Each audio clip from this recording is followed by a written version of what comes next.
বসে আছে আসাদ এবং রাফি। আসাদকে নিশ্চুপ দেখে কথাটা বলল রাফি। আসাদ রাফির দিকে একবার তাকিয়ে পুনরায় নিজের দৃষ্টি আকাশের দিকে স্থাপন করে বলে, হঠাৎ এই কথা বলছিস যে? কয়েকদিন আগেও যে মনিরের কলেজের টুকরা ছিলাম আমরা, আর আজ সেই মনির ক্ষমতার লোভে আমাদের জানের দুশ্মন হয়ে গেছে। আসাদ মৃদু হেসে উত্তর দিল, আমার রাজনীতিতে আসার কারণটা তো তুই জানিস। আমি আমার উদ্দেশ্য সফল হতে চাই। কোন বেঈমান কি করলো না করলো সেটা নিয়ে ভেবে সময় নষ্ট করার মতো সময় আমার হাতে নেই। তবে চেহারাগুলো মাথায় আছে, কার আচরণ কেমন আর কে কখন কি করেছে সব কিছু সুদ সমেত ফেরত দিব সময় মতো। মেয়েলি কণ্ঠেশ্বরের আওয়াজ শুনে আসাদ এবং রাফি পিছনে ফিরে তাকালো।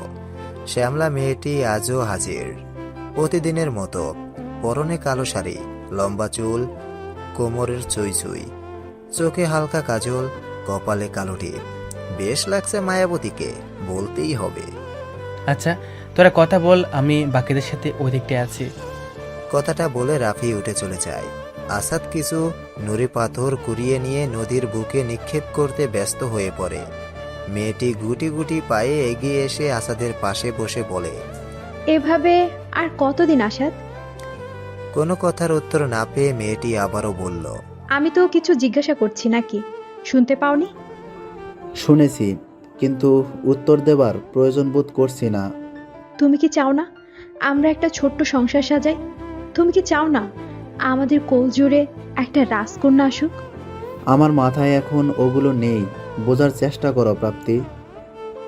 মাথায় নেই, মাথায় নেই, আর মাথায় নেই। গত 1 বছর ধরে আমাকে শুধু এই একটা কথাই শুনতে হচ্ছে। একটা প্রশ্নের উত্তর দিবে? তোমার মাথায় ছিল কবে সেটা একটু বলবে? যেটা বোঝো না সেটা নিয়ে তর্ক করো না তো। আমি বুঝি না, আর তুমি তো সব বুঝে উদ্ধার করে ফেলছো। সকাল সকাল মাথা খারাপ করো না। তোমাকে ডাকি কথা বলে মন ভালো করার জন্য, উল্টো খারাপ করার জন্য নয়। এখন তো এটা বলবে, পুরনো হয়ে গেছি না? আজব, এটা কখন বললাম আমি? সব কথা মুখে বলতে হয় না, কিছু কথা বুঝে নিতে হয়। তোমার তো আবার সব কিছুতে 2 লাইন বেশি বুঝতে হয়। কথা এত না পেঁচিয়ে সোজাসুজি বলে দিলেই তো পারো। আমাকে আর ভালো লাগে না তোমার। তোমার সাথে থাকলে আমি পাগল হয়ে যাব। থাকো তুমি, আমি গেলাম, কাজ আছে। যাও যাও, যেদিন থাকবো না সেদিন বুঝবে। আসাদ কোনো উত্তর না দিয়ে চলে যায় রাফিদের কাছে। বাকিরা আসাদের রাগান্বিত চেহারা দেখে কিছু জিজ্ঞেস করার সাহস পেল না। বাইকে বসে বাইকটা স্টার্ট দিয়ে রাফিকে বলে, আমি গেলাম, প্রাপ্তিকে বাসায় পৌঁছে দিয়ে তোরা চলে আসিস। রাফি কিছুটা চিন্তায় কাতর হয়ে বলল, একা যাওয়াটা কি ঠিক হবে এখন? আমার কিছু হবে না, তোরা যা। আচ্ছা, সাবধানে যাস। আসাদ চলে গেলে রাফি গিয়ে প্রাপ্তির পাশে বসে লক্ষ্য করে প্রাপ্তির চোখে জল। কিছুটা অবাক হয়ে প্রশ্ন করে, কি হলো, তুমি কান্না করছো কেন? আসাদ আবার কিছু বলেছে তাই না? কান্নারত অবস্থায় উত্তর দিল, আমি আর সহ্য করতে পারছি না এসব। অতিষ্ঠ হয়ে গেছি আশাদের আচরণে। দিন দিন কেমন খিটখিটে মেজাজের হয়ে যাচ্ছে ও। কোনো কথাই ছোঁয়ানো যায় না, সব সময় ওর মাথায় রাজনীতি ঘুরে। বাসা থেকেও বিয়ের জন্য প্রেশার দিচ্ছে। কতদিন সামলানো যায় বলো? কি বলবো বুঝতে পারছি না। আসাদের রাজনীতিতে আসার একটা কারণ আছে, সেটাতে সফল না হওয়া পর্যন্ত অন্য কোনো দিকে মনোযোগ দেবে না। এই জায়গায় আসতে গত 2 বছর ধরে অক্লান্ত পরিশ্রম করেছে ও। সব সময় শুধু বলো কারণ আছে। কি কারণ সেটা না আশাদ বলে না তুমি বলো? বাদ দাও ওসব কথা, পরে কোনো একদিন বলবো নে। চলো বাসায় পৌঁছে দিই তোমাকে। লাগবে না, আমি একাই চলে যেতে পারবো। প্রাপ্তি উঠে চলে যায়। রাফি পিছন থেকে অনেকবার ডাকলেও প্রাপ্তি কোনো সাড়া দেয়নি।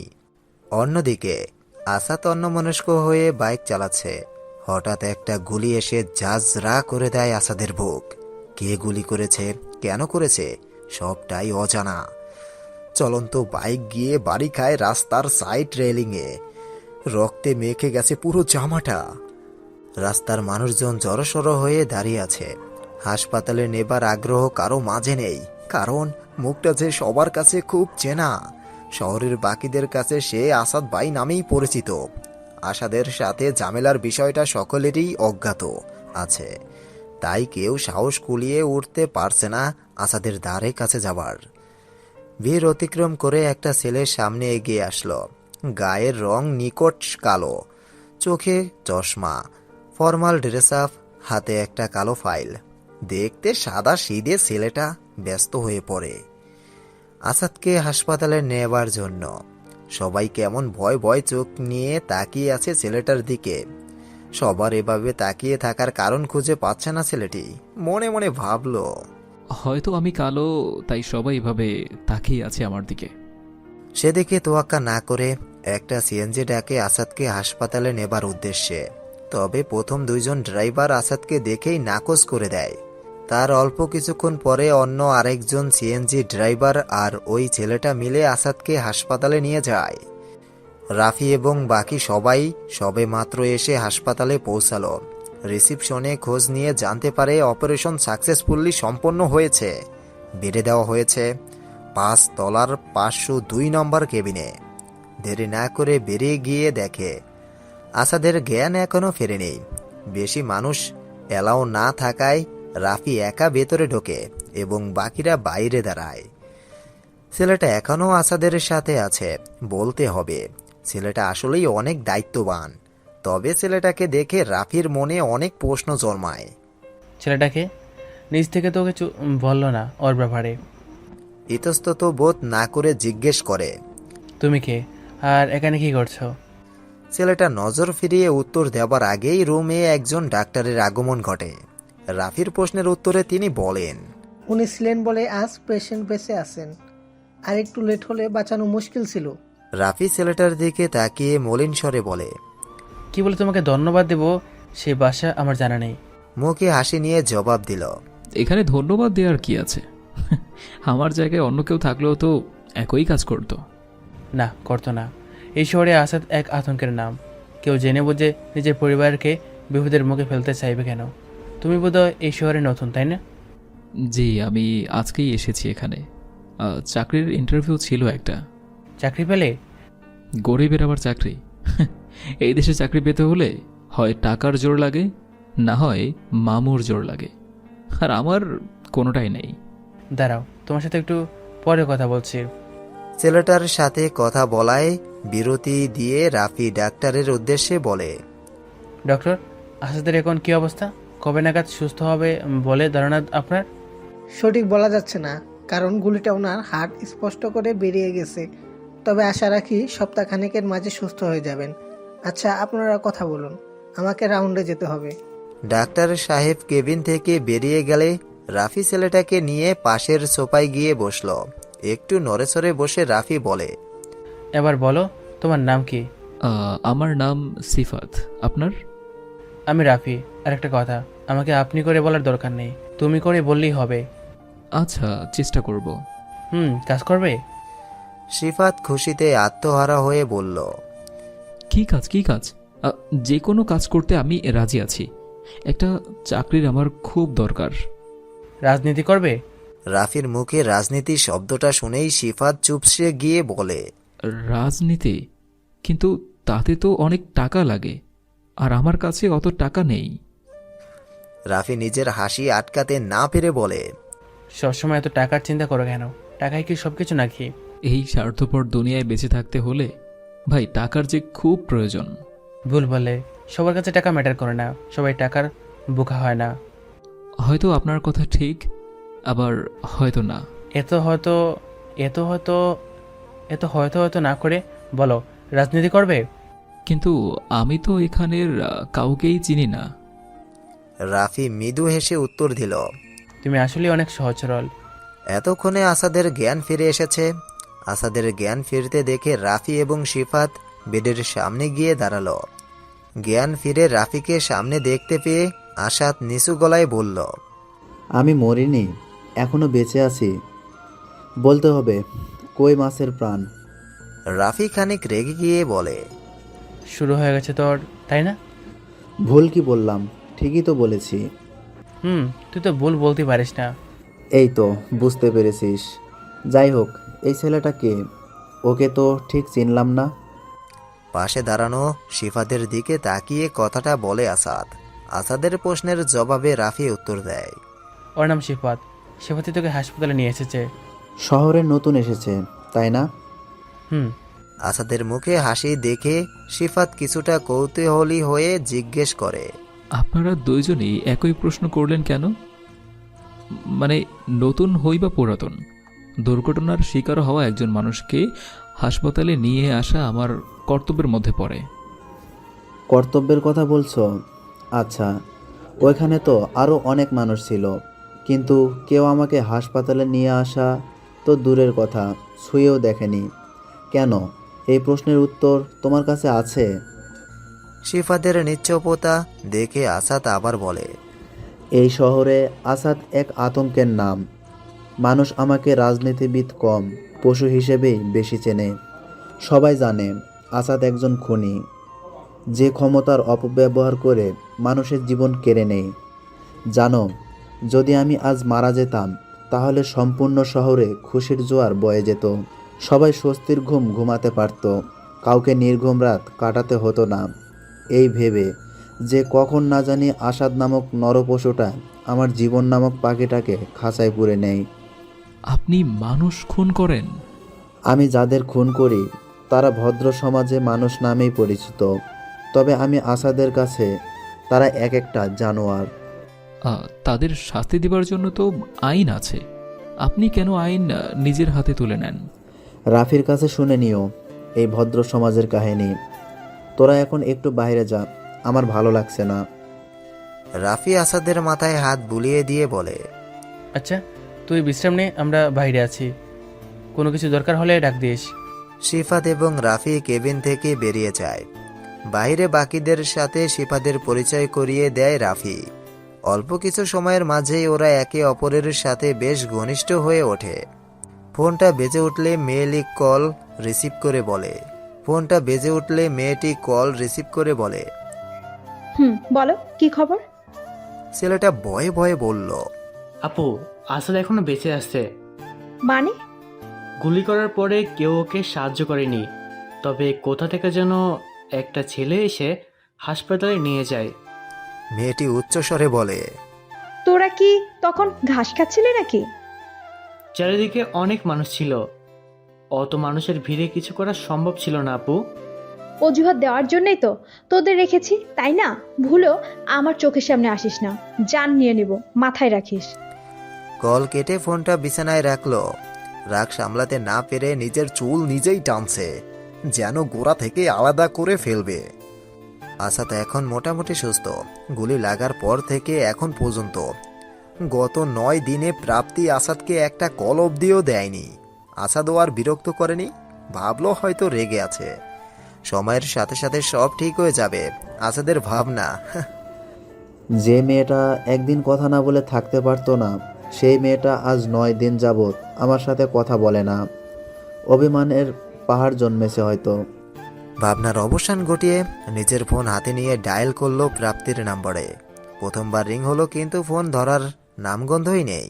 আসাদ ভাবছে, প্রাপ্তি ফোনটা ধরবে তো, নাকি রাগের পাহাড় নিয়েই বসে থাকবে? আচ্ছা, এতদিনে একটিবারও কি ওর ইচ্ছে হয়নি আমার খোঁজ নেবার? রাফি তো ওকে বলেছিল আমার গুলি লেগেছে। মানলাম বাসায় এসে দেখে যেতে পারবে না, তবে বাইরে তো দেখা করতেই পারতো। ভাবনার অবসান ঘটে ফোনের রিংটোনে। স্ক্রিনে প্রাপ্তির নাম্বার ভাসছে। কল রিসিভ করলে অপর প্রান্ত থেকে প্রাপ্তি বলে, কল করেছিলে? হুম। বলো কি বলবে? ব্যস্ত খুব? জি, একটু কাজ করছিলাম। বাসায় আজ ফুফুমণি আসবেন। হঠাৎ? হাজব, আসতে পারে না নাকি? সেটা কখন বললাম, এমনি জানতে চাইলাম। ভালো। তুমি কি আমার উপর রেগে আছো? না। এতদিনে একবার খোঁজ নেবারও প্রয়োজন বোধ করনি?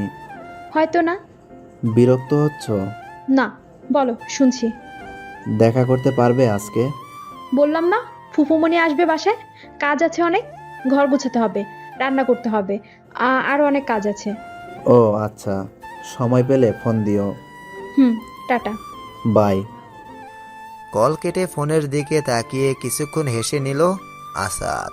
পাগলিটা বড্ড বেশি অভিমান করে ফেলেছে। দেখা করুক একবার, সব অভিমান ভাঙিয়ে দিব নিমিষে। সিফাত রান্না করতে ব্যস্ত, বলতে হবে ছেলেটা ভালোই রান্না করতে পারে। চাচিকে রান্নার কাজে সাহায্য করতে করতে নিজেও রান্নাবান্নার বিষয়গুলো বেশ আয়ত্তে করে নিয়েছে। সিফাত ছেলেটা এতিম। যখন ওর বাবা মা মারা যায় তখন ও কিছু বুঝতেই শেখেনি। সবেমাত্র বয়স 3-এর দোরগোড়ায় চাচা চাচি মানুষ করেছে বেশ যত্নে। অভাবের সংসার হলেও সিফাতের পড়ালেখাতে কখনো কোনো প্রভাব পড়তে দেয়নি। বাবা মা হারা ছেলেটা যে এতটা পথ অতিক্রম করতে পারবে সেটা হয়তো কেউ ভাবতেও পারেনি। আসাদ, রাফি এবং সিফাতের সম্পর্ক এখন তুমি থেকে তুইতে পরিণত হয়েছে। সিফাতও বেশ খুশি। এতদিনে ছেলেটার ছোট মাথায় এতটুকু খেলেছে যে ও যাদের সাথে আছে তারা লোকমুখে প্রচলিত ভদ্র সমাজের মানুষদের মতো স্বার্থপর না। রান্না শেষ হলে সিফাত গিয়ে আসাদ এবং রাফিকে ডেকে আনে। খাবার খাওয়ার এক পর্যায়ে আসাদ বলে, রাফি, আজ রাতে একটা কীটপতঙ্গ সাফ করতে হবে, তৈরি থাকিস। আসাদের কথার প্রসঙ্গে সিফাত বলে, কিসের কীটপতঙ্গ? বাসায় তো কিছুই নেই। 2 দিন আগেই তো সব কিছু এত সুন্দর করে পরিষ্কার করলাম। সিফাতের কথা শুনে আসাদ এবং রাফি কেউই হাসি আটকে রাখতে পারল না। ওদের কার্যক্রম দেখে সিফাত আহম্মকের মতো প্রশ্ন করে, কি ব্যাপার, তোরা এভাবে হাঁটছিস কেন? হাসির পরিমাণ কিছুটা কমিয়ে দিয়ে আসাদ বলল, হাসছি তোর কথা শুনে। কি এমন বললাম যে এভাবে হাসতে হবে? আমি সমাজের কীটপতঙ্গের কথা বলেছি, বাসার না। সেটা সরাসরি বললেই হতো, এত পেঁচানোর কি আছে? বুঝেছি, এখন খা। সিফাত কিছু বলতে যাবে তখনই বাসার কলিং বেলটা বেজে উঠল। রাফি উঠতে গিয়ে আসাদ বলে, তোরা থাক, আমি দেখছি। বসা থেকে উঠে গিয়ে দরজা খুলে সামনে তাকিয়ে দেখে কেউ নেই, তবে নিচে একটা পার্সেল পড়ে আছে। চারদিকে পুনরায় একবার চোখ বুলিয়ে পার্সেলটা নিজের হাতে নিয়ে দরজা লাগিয়ে দিল। পার্সেলের উপরে আসাদের নাম লেখা রয়েছে, তবে কোথা থেকে এসেছে সে ব্যাপারে কিছু লেখা নেই। বেনামি পার্সেল। হাতে থাকা পার্সেলটা আসাদ ঘুরিয়ে ঘুরিয়ে দেখছে, কিছু বুঝতে পারছে না এটার ভিতরে ঠিক কি আছে বা থাকতে পারে। ড্রয়িং রুমের সোফায় এসে বসে পার্সেলটি টেবিলে রেখে নিজের 2 হাঁটুর উপরে 2 হাত দিয়ে ভর রেখে এক দৃষ্টিতে তাকিয়ে আছে সেই দিকে। এতক্ষণে সেখানে আগমন ঘটে সিফাত এবং রাফির। পার্সেলের দিকে নজর পড়তেই রাফি বলে, পার্সেল কে পাঠিয়েছে? আসাদ? জানি না, নাম লেখা নেই কারো। খুলে দেখ কি আছে ভিতরে। আসাদ ব্যস্ত হয়ে পড়ে পার্সেলটা খুলতে। র্যাম্পিং পেপারটা ছিঁড়ে বক্সটা খুলে দেখে ভিতরে প্রাপ্তির একটা ছবি রাখা আছে এবং ছবির পেছনে কালো মার্ক দিয়ে লেখা, তুমি বিশ্বাস করো সে ভালোবাসে। কবে কাকে ভালোবাসে? তোমাকে নাকি প্রাণভোমরাকে? ছবিটা দেখে আসাদ যতটা না অবাক হয়েছে তার চেয়ে বেশি অবাক হয়েছে ছবির পিছনের লেখাটা দেখে। আসাদের অবাক চাহনি দেখে সিফাত বলে, কি হলো, এভাবে কি দেখছিস? রাফি কিছু জিজ্ঞাসা না করে ছবিটা আসাদের হাত থেকে নিয়ে সম্পূর্ণ বিষয়টা নিজের আয়ত্তে নিল। আসাদের মুখ থেকে কোনো উত্তর না পেয়ে সিফাতও রাফির ন্যায় একই কাজের পুনরাবৃত্তি ঘটায়। আসাদ এবং রাফি দুজনেই অবাকের শীর্ষে অবস্থান করলেও সিফাত স্বাভাবিকই রয়েছে। রাফি আসাদকে উদ্দেশ্য করে বলে, এসবের মানে কি? কেউ কি ফাজলামি করে এগুলো করেছে নাকি? আসাদ আত্মবিশ্বাসী দৃষ্টিতে রাফির দিকে তাকিয়ে বলে, না, এমন কাজ কেউ ফাজলামি করে করবে বলে আমার মনে হয় না। নিশ্চয়ই এর মাঝে কোনো রহস্য আছে। আমি সেটা নিয়ে ভাবছি না। আমার চিন্তা হলো লেখাটা নিয়ে। যেই এই পার্সেলটা পাঠাক না কেন, সে আমার হয় ভালো চায় নতুবা খারাপ চায়, কিন্তু মানুষটা কে হতে পারে? আসাদের কথা শেষ হলে সিফাত মুখে হাসি নিয়ে বলে, তুই না রাজনীতিবিদ? সিফাতের কথার আগা গোড়া বুঝতে না পেরে আসাদ প্রশ্ন করে, এর সাথে রাজনীতির কি সম্পর্ক থাকতে পারে? বাহিরের সকল চিন্তা মাথা থেকে ঝেড়ে ফেলে একজন রাজনীতিবিদের মতো ভাব, আশা করি তোর উত্তর পেয়ে যাবে। শিফাত আর কথা না বাড়িয়ে নিজের রুমের দিকে পা বাড়ায়। শিফাত চলে গেলে আসাদ রাফির দিকে প্রশ্নবিদ্ধ চোখে তাকিয়ে বলে, সিফাত কি বলে গেল এগুলো? বুঝছিস কিছু? আমার ছোট মাথা এগুলো খোলে না রে, তুই বরং ভাব। আমি রুমে গেলাম। রাফিও চলে যায় নিজের রুমে। আসাদ একা বসে আছে। মাথায় জড়ো হয়েছে নানান রকমের প্রশ্ন, কিন্তু উত্তর কে দেবে? ছবিটা নিজের হাতে নিয়ে আসাদ আবার সেই লেখাগুলোতে চোখ বুলায়। লেখাগুলোর কোনো মানে খুঁজে পাচ্ছে না ও। আসাদের ভাবনা কিছুটা এই রকম। আমি বিশ্বাস করি সে আমাকে ভালোবাসে, কিন্তু কার কথা বোঝানো হয়েছে এখানে? প্রাপ্তি। ওর ছবির পেছনেই তো লেখাগুলো রয়েছে। আর প্রাপ্তিও তো আমাকে ভালোই বাসে। তবে শেষের লাইনের মানে কি? প্রাণভোমরা বলতে কি বোঝাতে চেয়েছে? ছবিটা টেবিলের উপরে ছুঁড়ে ফেলে হাত দিয়ে নিজের চুলগুলো টানতে টানতে আসাদ বলে, উফ, কিচ্ছু বুঝতে পারছি না আমি। মানে কি এইসবের? মাথার উপর দিয়ে যাচ্ছে সব কিছু। পল্লব ভাই একটা কথা বলেছিল, যখন আমি রাজনীতিতে নতুন পা রেখেছি তখন। রাজনীতিতে নিজের ছায়াকেও বিশ্বাস করতে নেই। আচ্ছা, তার কথার সাথে কি এই লেখাগুলোর কোনো মিল আছে বা থাকতে পারে? আসাদ নিজের ভাবনাগুলো সম্প্রসারিত করার আগেই ওর ফোনের মেসেজ টোনটা বেজে ওঠে। রেদওয়ানের নাম্বার থেকে মেসেজ এসেছে। লেখা ছিল, বিকেল 5টায় আমাদের সেই চিরচেনা জায়গায় আসেন ভাই, জরুরি কথা আছে আপনার সাথে, আমি অপেক্ষায় থাকব। রেদওয়ানের নাম্বারে কল দিতে গিয়েও দিল না।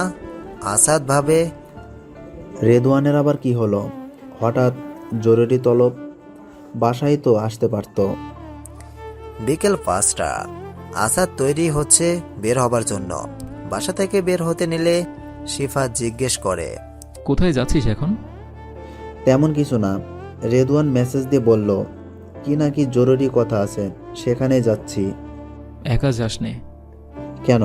একা গেলে কি সমস্যা? যেতে বারণ করেছি তাই যাবি না। এখানে এই সমস্যা থাকা বা না থাকার কি আছে? আজব। আচ্ছা, নিয়ে যাব না একজনকে। একজন না, সবাইকে নিয়ে যাবি এবং সবার সাথে গান রাখতে বলবি, মাস্ট বি। রেদওয়ান আমার গ্যাংয়েরই লোক, ওর সাথে দেখা করতে যাব, এতে গান নেবার কি আছে? সব প্রশ্নের উত্তর যদি আমিই দেই তাহলে তোর কাজ কি? মানে কিছু না, যেটা বললাম সেটা কর। আচ্ছা ঠিক আছে, তুই যাবি? না, আমার একটা কাজ আছে। তোর আবার কি কাজ এখন? পরে বলবো, তুই রাফিকে নিয়ে যা। ওকে, থাক তাহলে। হুম। আসাদ এবং রাফি বাসা থেকে বের হলে শিফাত নিজের ফোনটা হাতে নিয়ে কল করে একটা পরিচিত নাম্বারে। কলটা রিসিভ হলে বলে, আসাদ বেরিয়ে পড়েছে। আশা করি তোর কাজটা তুই ঠিক মতো করবি। জি ভাই। কল কেটে একটা রহস্যময় হাসি হাসে শিফাত, যে হাসির গভীরতা হয়তো অনেকটাই বেশি। আসাদের বাইক এসে থামে গাজীপুর সালনার একটা পুরাতন ফ্যাক্টরির সামনে। শিফাত বারবার বলে দিলেও আসাদ রাফি ছাড়া অন্য কাউকে সাথে আনেনি। বাইক থেকে নেমে ভিতরে চলে যায়, কিন্তু রেদওয়ানকে কোথাও দেখতে পাচ্ছে না। উপায়ন্তর ফোন করে রেদওয়ানের নাম্বারে। সিলেটের একটা টং দোকানে বসে চা খাচ্ছে রেদওয়ান এবং ওর কয়েকজন বন্ধু। হঠাৎ ফোনের রিংটোন বাজলে পকেট থেকে ফোন বের করে দেখে আসাদের নম্বর থেকে কল এসেছে। 7-5 না ভেবে কল রিসিভ করে বলে, আসসালামু আলাইকুম ভাই। ওয়ালাইকুম আসসালাম। কোথায় তুই? এখনো আসছিস না যে? আমি অপেক্ষা করছি। আমি তো সিলেটে আছি, আর কোথায় আসার কথা বলছো? তুই না আমাকে মেসেজে বললি পুরাতন গোডাউনে আসতে? না ভাই, আমি তো ঢাকার বাইরে আছি। তাহলে কেন তোমাকে সেখানে আসতে বলবো বলো? তোর নাম্বার থেকে যে মেসেজ আসলো সেটা? সত্যি আমি কোনো SMS পাঠাইনি। রেদওয়ানের কানে গুলির আওয়াজ ভেসে আসলে তার কিছুক্ষণ পরেই কলটা কেটে যায়। উত্তরে আসাদ কিছু বলতে যাবে, ইতিমধ্যেই সেখানে গুলির বর্ষণ শুরু হলো। রাফি তৎক্ষণাৎ কোমর থেকে নিজের গান বের করে কভার ফায়ার দিতে ব্যস্ত হয়ে পড়ে। আসাদকে নিয়ে রাফি একটা কন্টেইনারের পেছনে আশ্রয় নিল। নিজেদের সুরক্ষার দিকটা নিশ্চিত করতে করতে গুলির আওয়াজ আর শুনতে পাচ্ছে না ওরা। আসাদ উকি দিয়ে চারদিকে চোখ বুলাচ্ছে, কিন্তু লাশ ছাড়া আর কিছুই দেখতে পাচ্ছে না। হঠাৎ কয়েকজন মধ্যবয়স্ক ছেলে এসে আসাদ এবং রাফির সামনে দাঁড়ালো। আসাদ কিছু বলতে যাবে, চলুন আপনাদের বাসায় পৌঁছে দিচ্ছি।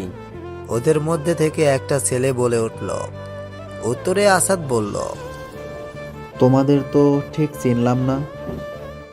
আমাদের না চিনলেও চলবে, তবে এতটুকু মাথায় রাখুন, আপনার কাছের মানুষগুলোই এখন আপনার জানের দুশ্মন হয়ে উঠেছেন। তাই সেই সকল মানুষদের থেকে একটু সাবধানে থাকবেন। বুঝলাম না তোমার কথা। বুঝবেন আস্তে আস্তে, তবে দেরি করে যেন না বোঝেন, সেই দোয়াই রইল। এখন চলুন আপনাদের পৌঁছে দিই, আমাদের আরও কাজ আছে। আসাদও আর কথা না বাড়িয়ে ওদের পেছন পেছন বাইরে চলে গেল।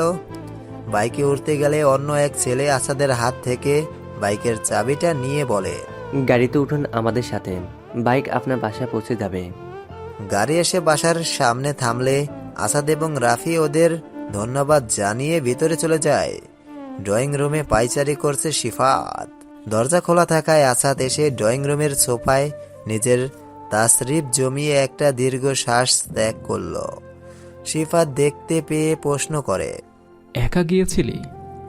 আসাদের তরফ থেকে কোনো উত্তর না পেয়ে শিফাত আবারও বলে, কি হলো, কিছু জিজ্ঞেস করেছি তো নাকি? হুম। একা কেন গিয়েছিলি? হ্যাঁ, সবাইকে সাথে নিয়ে যেতে বলছিলাম না? ভাবিনি এমন কিছু হবে। কি হয়েছে? আসাদ সবটা খুলে বলে। শিফাত হাতে তালি দিয়ে বলে, বাহ, ভালো তো। সব সময় শুধু রাজনীতি নিয়ে পড়ে থাকিস, বাজি কোনো জ্ঞান তো মাথায় নেই। স্প্রুফিং বুঝিস? স্প্রুফিং? হ্যাঁ, স্প্রুফিং। সেটা কি? স্প্রুফিং হলো এমন এক ধরনের পদ্ধতি যার মাধ্যমে তোর নাম্বার আমার কাছে নেই, কিন্তু তোর নাম্বার দিয়ে আমি যাবতীয় সব কাজ করতে পারবো। যেমন কাউকে মেসেজ পাঠানো বা কল দেয়া। একই কাজ ইমেল দিয়েও করা যায়। কিন্তু কেউ আমার সাথে এমনটা কেন করবে? কি স্বার্থ থাকতে পারে তার? স্বার্থ তো একটাই, কি? তোর জীবন নেয়া। তুইও এই কথা বলছিস? সকালে আসলো পার্সেল, আর এখন তুই? যেটা দেখেছি, যেটা বুঝেছি সেটাই বলেছি। স্প্রুফিং করে তোকে পুরনো গোডাউনে ডাকা, তোর উপরে হামলা হওয়া, সবকিছু তো আর কাকতালীয় হতে পারে না, তাই নয় কি? তোর কথায় যুক্তি আছে, কিন্তু এই কাজগুলো কে বা কারা করছে সেটাই তো বুঝতে পারছি না। কারা না, বল কে? তুই এতটা নিশ্চিত হয়ে কিভাবে বলছিস? সকালের লেখাগুলো নিয়ে একটু খেলা করা শেখ, বুঝতে পারবি। যাই হোক, তোরা বিশ্রাম নেই, আমি বাহির থেকে একটু হেঁটে আসি, ভালো লাগছে না বসে থাকতে। আচ্ছা, যা। আসাদ সবটা খুলে বললে শিফাত হাতে তালি দিয়ে বলে। শিফাত বাসা থেকে বের হয়ে শান্ত মনে রাস্তা দিয়ে হাঁটছে। হঠাৎ একটা কালো জিপ গাড়ি এসে থামে ওর সামনে। শোন, আসাদের দিকে সবসময় নজর রাখবি, কারণ আসাদের জীবনের ঝুঁকি এখন অত্যাধিক মাত্রায় বেড়ে গিয়েছে। সে আসাদকে প্রাণে না মারা অবধি শান্তি পাবে না। ভাই, আমরা তো জানি কাজটা কি করছেন, তাকে রাস্তা থেকে সরিয়ে দিলেই তো হয়। না, আমি চাই আসাদ এই রহস্যের শিকড়ে পৌঁছাক। পারবে কি? জানা নেই আমার। আসাদ নিজেকে রাজনীতিবিদ বলে দাবি করে, কিন্তু ও এখনও রাজনীতিতে ভীষণ রকমের কাঁচা একজন খেলোয়াড়। রাজনীতির মার প্যাচ বোঝে উঠতে উঠতে ওর অনেকটা সময় পার হয়ে যাবে। তুমি যেটা ভালো বোঝো, আমরা আশাদের ছায়া হয়ে থাকবো, তুমি সে বিষয়ে চিন্তা করো না। নিরাশ যেন হতে না হয় সেদিকে খেয়াল রাখিস। আচ্ছা ভাই। আমাকে নামিয়ে দিয়ে আয়, অনেকটা সময় পার হয়ে গেছে। জি। ফোনের স্ক্রিনে প্রাপ্তির ছবি ভাসছে। আসাদ এক মনে তাকিয়ে আছে সেই দিকে। কেউ যে ওর জানের বুকা হয়ে উঠেছে, সেই চিন্তা এখন ওর মাথায় নেই। প্রাপ্তির সাথে কাটানো সুন্দর মুহূর্তগুলোই জড়সড় হয়ে আছে ওর ভাবনা জুড়ে। শেষ বিকেলে নদীর পাড়ে হাত ধরে হাঁটা, প্রাপ্তির দুষ্টুমি ভরা কথা। আসাদ নিজেকে ভাগ্যবান মনে করে প্রাপ্তিকে নিজের জীবনের অংশ করতে পেরে। তবে সময়ের সাথে সাথে সেই ভাগ্যটা যেন দুর্ভাগ্যে পরিণত না হয়, সেটাই দেখার বিষয়। রাত অনেক হয়েছে, কিন্তু কারো পেটেই খাবার পড়ে নেই। রাফি এসে একবার আসাদকে ডেকে গেছে, কিন্তু আসাদ নাকচ করে দেয় খাওয়াবে না বলে। তাই রাফিও আর জোর করেনি। রাত প্রায় 2টো। আসাদ এবং রাফি নিচের কাছে বেরিয়ে পড়েছে। শরীরে ভদ্রলোকের ট্যাগ লাগানো। কারো হয়তো জীবনযাত্রার সমাপ্তি ঘটবে আজ, নাকি সব ভাবনা চিন্তাগুলো রং বদলাবে আসাদের অজান্তেই। শিক্ষক নামটা শুনলেই একটা স্বস্তি পাওয়া যায়, তাই না? যে ছাত্রদের নিজের হাতে গড়ে তোলে, চেনো ভালোবাসা দিয়ে। আচ্ছা, একজন রক্ষক যদি ভক্ষক হয়ে ওঠে, তখন তার কি শাস্তি হওয়া উচিত? আসাদের মতে মৃত্যুর চেয়ে বড় শাস্তি কাউকে দেওয়া যায় না। তেমনি এক শিক্ষকের গল্পের সমাপ্তি ঘটাবে আসাদ, যে শিক্ষক পড়াশোনার নামে ছোট ছোট মেয়েদের যৌন হয়রানির শিকার করে। বর্তমান সমাজের পরিস্থিতি হলো এমন, বাবা মা দুজনেই কাজের সূত্রে দিনের বেশিরভাগ সময় ঘরের বাইরে থাকেন। হয়তো কেউ বাসায় আয়া রেখে দেন ছেলে মেয়েদের একাকিত্ব দূর করার জন্য, আর কেউ কেউ রাখেই না এই ভেবে ছেলে মেয়ে তো দিনের দিন চতুর্থাংশ সময়ই প্রাইভেট আর পড়ালেখা নিয়ে ব্যস্ত থাকবে, বন্ধু বান্ধবদের সাথে থাকবে, কথা বলবে। একাকিত্ব কি সেটা বোঝার সুযোগই হয়ে উঠবে না। বাবা মা টাকা কামাতে এতটাই ব্যস্ত যে তার মেয়ে কোন পরিস্থিতিতে আছে সেটা খোঁজ রাখার সময়টুকু হয়ে ওঠে না তাদের কাছে। এমনও মেয়ে আছে যারা পুরো ব্যাপারটা বুঝতে বুঝতেই অনেকটা সময় পার হয়ে যায়, আর যখন বুঝতে পারে তখন হয়তো কিছুই করার থাকে না। লোক লজ্জার ভয়ে কাউকে কিছু বলতেই পারে না। এই সময়টা যে কতটা কষ্টের সেটা হয়তো সেই বুঝতে পারবে যে বা যারা এই পরিস্থিতির সম্মুখীন হয়েছে বা ভবিষ্যতে হবে। এই ধরনের বিষয়গুলো যে শুধু শিক্ষকরাই করে এমনটা কিন্তু না।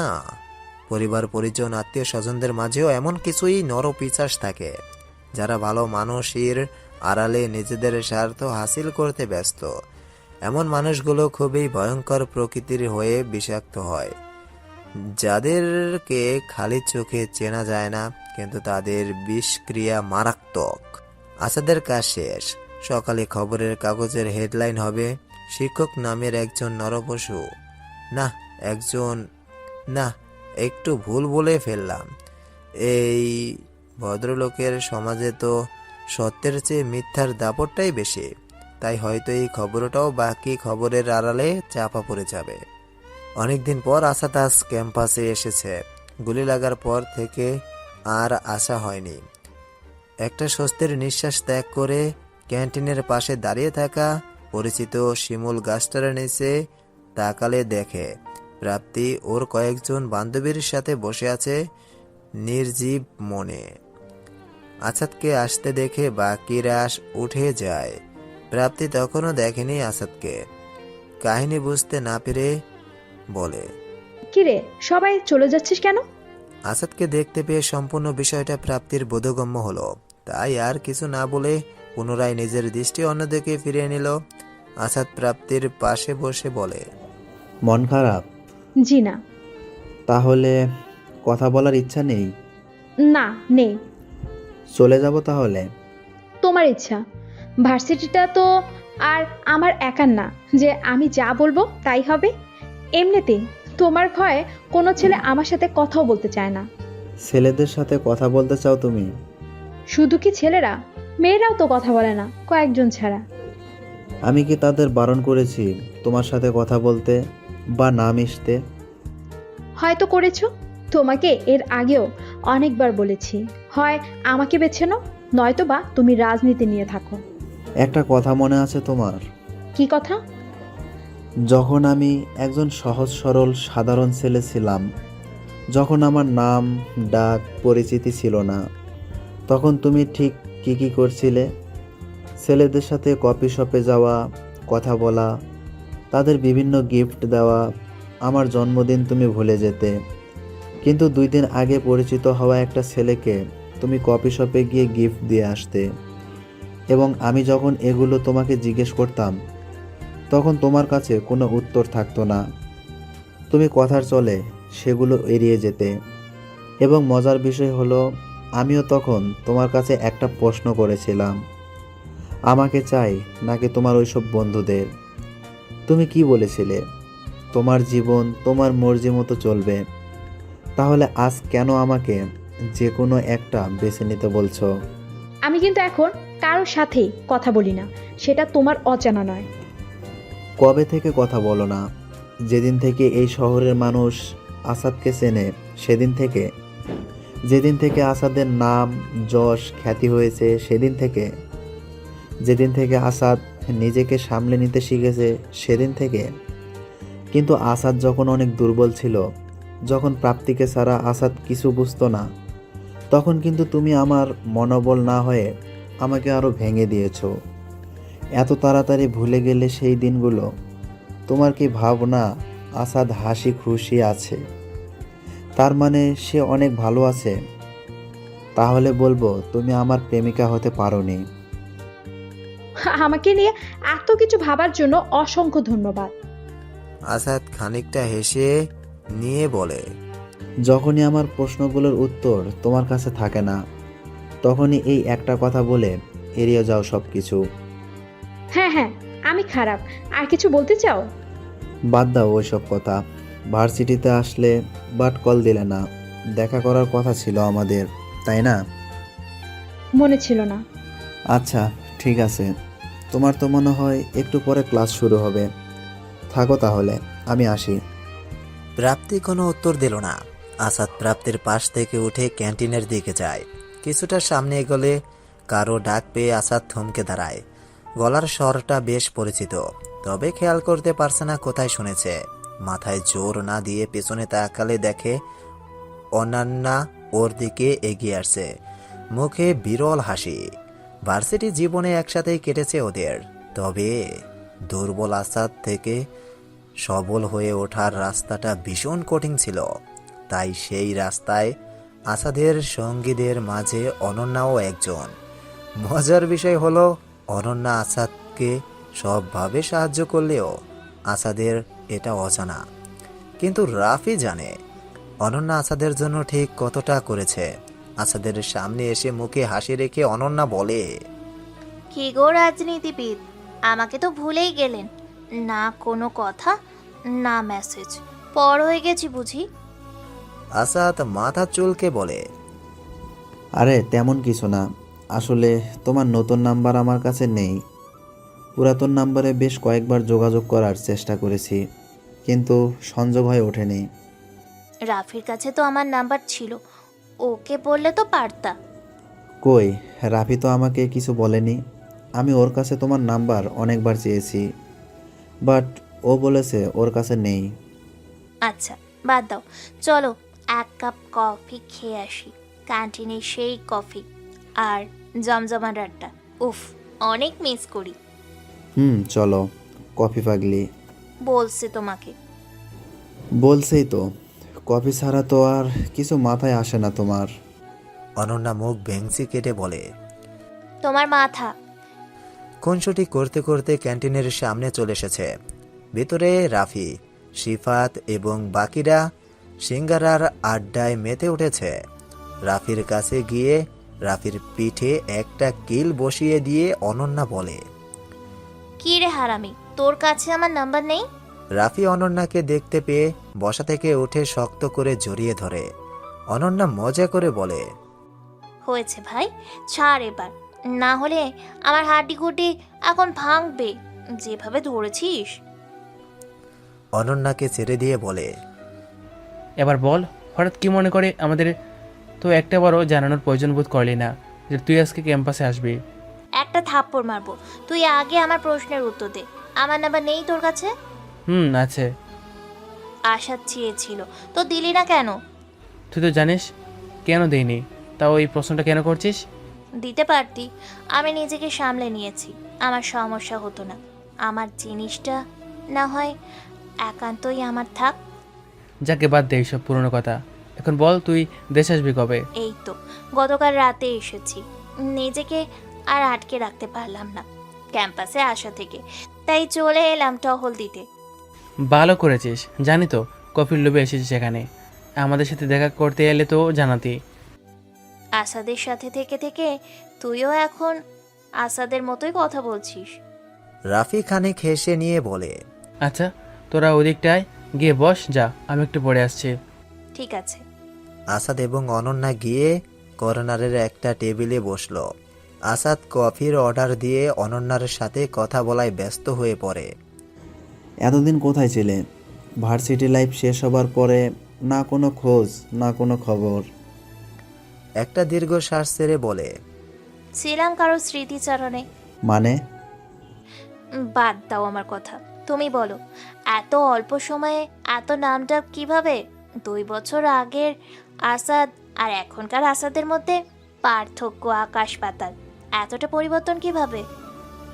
আমি সেই আগের আসাদই রয়ে গেছি, শুধু তোমাদের দেখার নজরিটাই বদলে গেছে। হয়তো। তারপর প্রাপ্তির কি খবর? আছে ভালোই। আগের মতোই রয়ে গেছে নাকি পরিবর্তন এসেছে? যেদিন থেকে আমি পরিবর্তন হয়েছি সেদিন থেকে ওর মাঝেও পরিবর্তন লক্ষ্য করেছি। এখন জানি না সেই পরিবর্তনটা কার জন্য এসেছে। আলবাত তোমার জন্য, যেহেতু ও তোমাকে ভালোবাসে। হয়তো, আবার হয়তো না। হয়তো কেন বলছো? যাকে ভালোবাসো তাকে বোঝো না তুমি? আসাদ কিছু বলার আগেই পিচ্চি কফি নিয়ে হাজির। অনন্যাকে দেখে ফোকলা দাঁতের হাসি দিয়ে বলে, আপু, তুমি কেমন আছো? কতদিন পর তোমাকে দেখলাম। মন খারাপ করে বলে। এখন তো আর আগের মতন আসোই না। অনন্যা পিচ্চির গালে হাত বুলিয়ে দিয়ে বলে, কিভাবে আসবো রে সোনা? আমি তো দেশে ছিলাম না। তুই কি পড়াশোনা করছিস এখন, নাকি আমার যাবার পর সব বাদ? কোনটা? তুমি তো প্রতি মাসে রফিক চাষের কাছে আমার জন্য টাকা পাঠাতে। তাহলে কিভাবে বাদ দেব বলো? আমার ঘরে কয়টা মাথা? কপালে চুমু এঁকে দিয়ে বলে, গুড বয়। আচ্ছা, এখন যা। আচ্ছা। আসাদ মুগ্ধ দৃষ্টিতে অনন্যাকে দেখছে।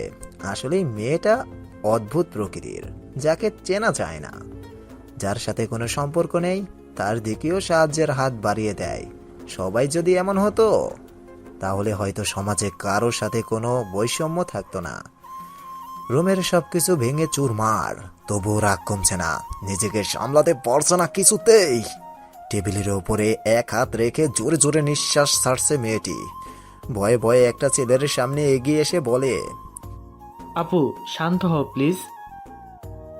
রাগে চোখ রক্তবর্ণ ধারণ করেছে। রক্তবর্ণ চোখে ছেলেটার দিকে তাকালে চোখের জাস সহ্য করতে না পেরে মাথা নিচু করে ফেলে ছেলেটা। মুচকি এসে বলে, শান্ত হব? হ্যাঁ, আমি শান্ত হব, তবে সেই দিন যেদিন আমার দেওয়া কাজটা তোরা সম্পূর্ণ করতে পারবি। 2 দিন সুযোগ করে দিলাম, কিন্তু লাভ কি হলো? ব্যর্থ। তোরা তো জানিস ব্যর্থতা জিনিসটা আমার সহ্য হয় না। শেষ আরেকটা সুযোগ দিলাম, হয় আসাদকে মেরে ফেল, না হয় তোদের মৃত্যু কেউ আটকাতে পারবে না। কথাটা যেন মাথায় থাকে, আমি বারবার বলবো না। আসাদ বাসায় এসে পৌঁছেছে। অনন্যার সাথে সময়গুলো বেশ ভালোই কেটেছে ওর। পুরনো স্মৃতিগুলো আবার জেঁকে বসেছে। ভার্সিটির সেই দিনগুলোর কথা মাথায় আসতেই আসাদ নিজের অজান্তেই হেসে ফেলে। সিফাত রুমে ঢুকে দেখে আসাদ আপন মনে হাসছে। বিছানায় নিজের তাশরিফ জমিয়ে কিছুটা কৌতূহল নিয়ে প্রশ্ন করে, কিরে, হাসছিস কেন? হাসছি নিজের অবস্থার উপরে, কেমন ছিলাম আর কেমন হয়ে গেলাম। বাদ দে সেসব পুরনো কথা। যার জন্য তোর কাছে আসা, লেখাগুলো সন্ধান করতে পারলি? হ্যাঁ পারছি, তবে ভাবিনি কখনো আমার সাথে এমনটা হবার ছিল। ভাবিসনি তো এখন ভেবে নে। মানতে খুব কষ্ট হচ্ছে, একটা চিরচেনা মানুষের এমন হঠাৎ পরিবর্তন কিভাবে মেনে নেই বলো? যাকে তুই চিরচেনা বলছিস তার কাছে তুই পরিচিত। কি জানি। বুঝতে পারছিস, এটাই অনেক। সাবধানে থাকিস, এটুকুই বলবো। এখন বল, অনন্যাকে? রাফি বলেনি কিছু? আমি তোর মুখ থেকে শুনতে চাচ্ছি। আমার ক্লাসমেট ছিল, ভার্সিটি লাইফ একসাথে কেটেছে আমাদের। খুব ভালো একটা মেয়ে, মনটা অনেক পরিষ্কার। বাকি সবার মতো মনে অত শত প্যাচ গোল নেই। জানিস, একটা অপরিচিত মানুষ যাকে ও আগে কোনো দিন দেখেনি পর্যন্ত, কিন্তু সে বিপদে পড়লে হাত বাড়িয়ে দেওয়া মানুষগুলোর মাঝে অনন্য একজন। আমাদের ক্যান্টিনে যে ছেলেটা আছে, ওর পড়াশোনার সকল খরচ অনন্যই বহন করে। এতদিন তো মনে হয় দেশের বাইরে ছিল। গতকাল রাতেই এলো, বলল তখন, শুনলি না? তো হঠাৎ দেশের বাইরে কেন গেছিল জানিস? হয়তো পড়াশোনার জন্য, তাছাড়া আর কি হবে। দেশের বাইরে তো ওর কোনো আত্মীয় স্বজনও নেই। বাবা মা? অনন্য এতিম, মামা মামি ওকে বেশ যত্নে লালন পালন করেছেন। আমার ভাষ্যমতে আমি কোনোদিনও দেখিনি অনন্যকে তারা নিজের মেয়ে ছাড়া অন্য কিছু ভেবেছেন। তো তুই অনন্যার মা মামির থেকে জানতে পারতি না যে অনন্যা কেন দেশের বাইরে গেল সবাইকে ছেড়ে? আমি গিয়েছিলাম তাদের বাসায়, তবে তারা সেখান থেকে চলে গিয়েছিলেন। অনন্যার নাম্বারও বন্ধ দেখাচ্ছিল। মামা মামিরও কোনো খোঁজ পাইনি, তাই হাল ছেড়ে দিয়েছিলাম। কিন্তু তুই হঠাৎ এসব পুরনো কথা ঘাটছিস কেন? ঘাটছি কারণ অনন্যা কি সত্যিই পড়াশোনার জন্য দেশের বাইরে গেছিল, নাকি এখানে অন্য কোনো গল্প আছে? ভাই, আমারে মাফ কর প্লিজ। এমনিতেই একটা ধাঁধা সলভ করতে গিয়ে নাকানি চুবানি খেয়ে বেসামাল অবস্থায় আছি, তার উপরে আবার অন্য কোনো ধাঁধা দিস না। সিফাত খানিক হেসে আসাদের কাঁধে একটা হাত রেখে বলে, এটা তোর জীবনের একটা ধাঁধা, যেটার সমাধান তুই ছাড়া অন্য কারো কাছে নেই। দুর্বল আসাদ থেকে এই আসাদ হয়ে ওঠার গল্পটা নিশ্চয়ই সহজ ছিল না। পিছনের সেই গল্পটা নিয়ে একটু ভাব, তুই নিজের লক্ষ্যে পৌঁছে যাবি। আর এবারের ফলাফলটা তোর জীবন বদলে দেবে, মিলিয়ে নিস। আসাদ হাবার মতো তাকিয়ে আছে সিফাতের মুখের দিকে। সিফাত রুম থেকে বেরিয়ে গেলেও কিন্তু তবুও আসাদের কোনো হেলদোল নেই। মাঝে মাঝে সিফাতের চরিত্রটা বুঝতে ভীষণ কষ্ট হয় আসাদের।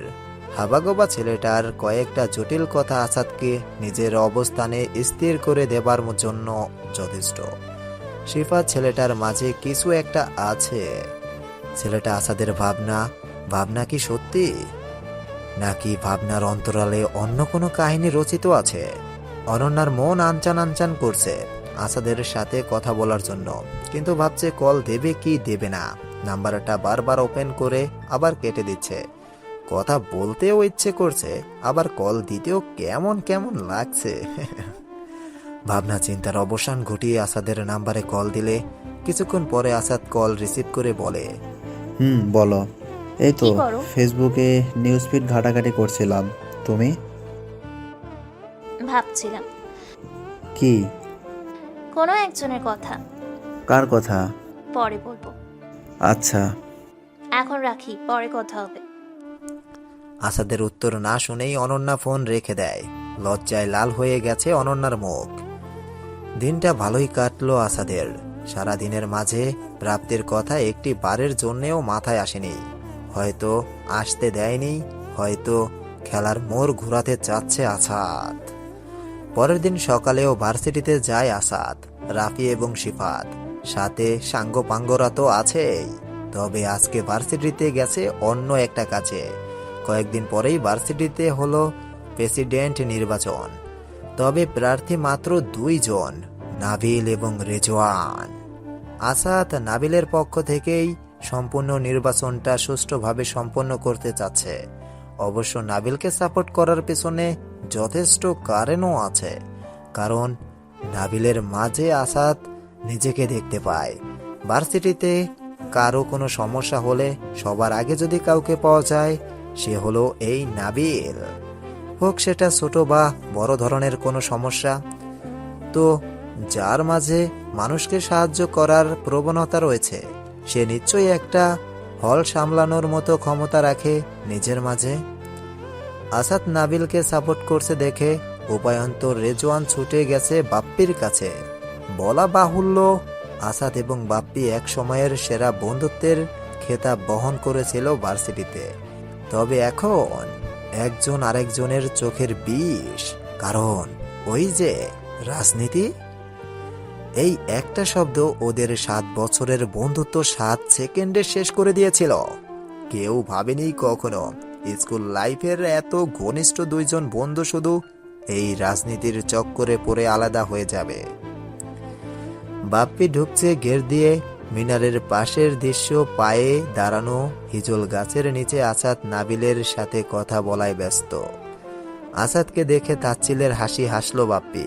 আসাদ গ্রাহ্যই করেনি। দুজনের চোখাচোখি শেষ হলে বাপ্পি মিনারের দুটো সিঁড়ি উপরে উঠে হাতে একটা মাইক নিয়ে বলে, আর কয়েকদিন পরেই তো ইলেকশন। নিশ্চয়ই তোমরা জানো কাকে ভোটটা দিতে হবে বা কাকে দিলে তোমরা সবচেয়ে বেশি উপকৃত হবে। এখন আসি মূল কথায়। প্রেসিডেন্ট সবাই হতে পারে, কিন্তু সবাই দায়িত্ব পালন করতে পারে না। তাই দায়িত্ববান কেউ এই পদ পাওয়ার যোগ্যতা রাখে বলে আমি মনে করি না। আমার মতে রেজওয়ানের চেয়ে ভালো প্রেসিডেন্ট তোমরা অত্র ভার্সিটিতে চিরুনি তল্লাশি চালালেও আরেকজন পাবে না। তাই কারো প্রচারণায় না এসে নিজেদের ভালোটা বুঝতে শেখো। কথাগুলো বলে খানিক জিরিয়ে নিল বাপ্পি। অতঃপর আসাদের দিকে তাকিয়ে ঠাট্টার ছলে বলে, অনেকে তো কোনো যোগ্যতা ছাড়াই রাজনীতিতে চলে আসে। অতএব সেসব যোগ্যতাহীন মানুষদের যতটা পারবে এড়িয়ে চলবে। নিজের কথাগুলো শেষ করে মুচকি হেসে হাত দিয়ে মাইকটা এগিয়ে আহ্বান করে আসাদকে নিজের কথা বলার জন্য। আসাদও প্রতি উত্তরে মুচকি হেসে মাইকটা হাতে তুলে নেয়। 2 আঙ্গুল দিয়ে মাইকে দুটো বাড়ি মেরে বলতে আরম্ভ করে, সবাই এত দূরে দূরে দাঁড়িয়ে আছো কেন? মিনারের কাছে এসো, কথা আছে তোমাদের সাথে। আসাদের ডাকে সকলে সাড়া দিয়ে ধীরে ধীরে মিনারের কাছে এসে ভিড় জমালো। আসাদ বলে, তোমাদের কাছে আমার কিছু প্রশ্ন আছে, সকলে উত্তর দেবে আশা করি। সকলে হ্যাঁ সূচক মাথা নাড়ালে আসাদের প্রথম প্রশ্ন, মনে করো তোমাদের সামনে দুটো মোবাইল আছে। একটা দেখতে অনেক সুন্দর, পেছনে 4টা ক্যামেরা, ফিঙ্গারপ্রিন্ট সেন্সরও আছে, বড় সাইজের ডিসপ্লে, কিন্তু প্রসেসর ভালো না। অন্য ফোনে প্রথমটার মতো 4টা ক্যামেরা নেই, অনেক বড় ডিসপ্লে নেই, কিন্তু প্রসেসর অনেক ভালো। এখন আমার প্রশ্ন হলো, তোমরা কোনটা বেছে নেবে, প্রথমটা নাকি দ্বিতীয়টা? সকলে উচ্চ শব্দে বলে উঠল, দ্বিতীয়টা। আসাদের মুখে হাসি ফুটলো। বাপ্পির আগে ফুটছে, কিন্তু কিছু বলছে না।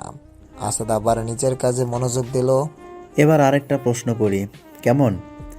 একজন যোগ্যতাবান ব্যক্তি যে তোমাদের কখনো কোনো বিপদে আপদে সাহায্য করেনি, তোমাদের পাশে এসে দাঁড়ায়নি।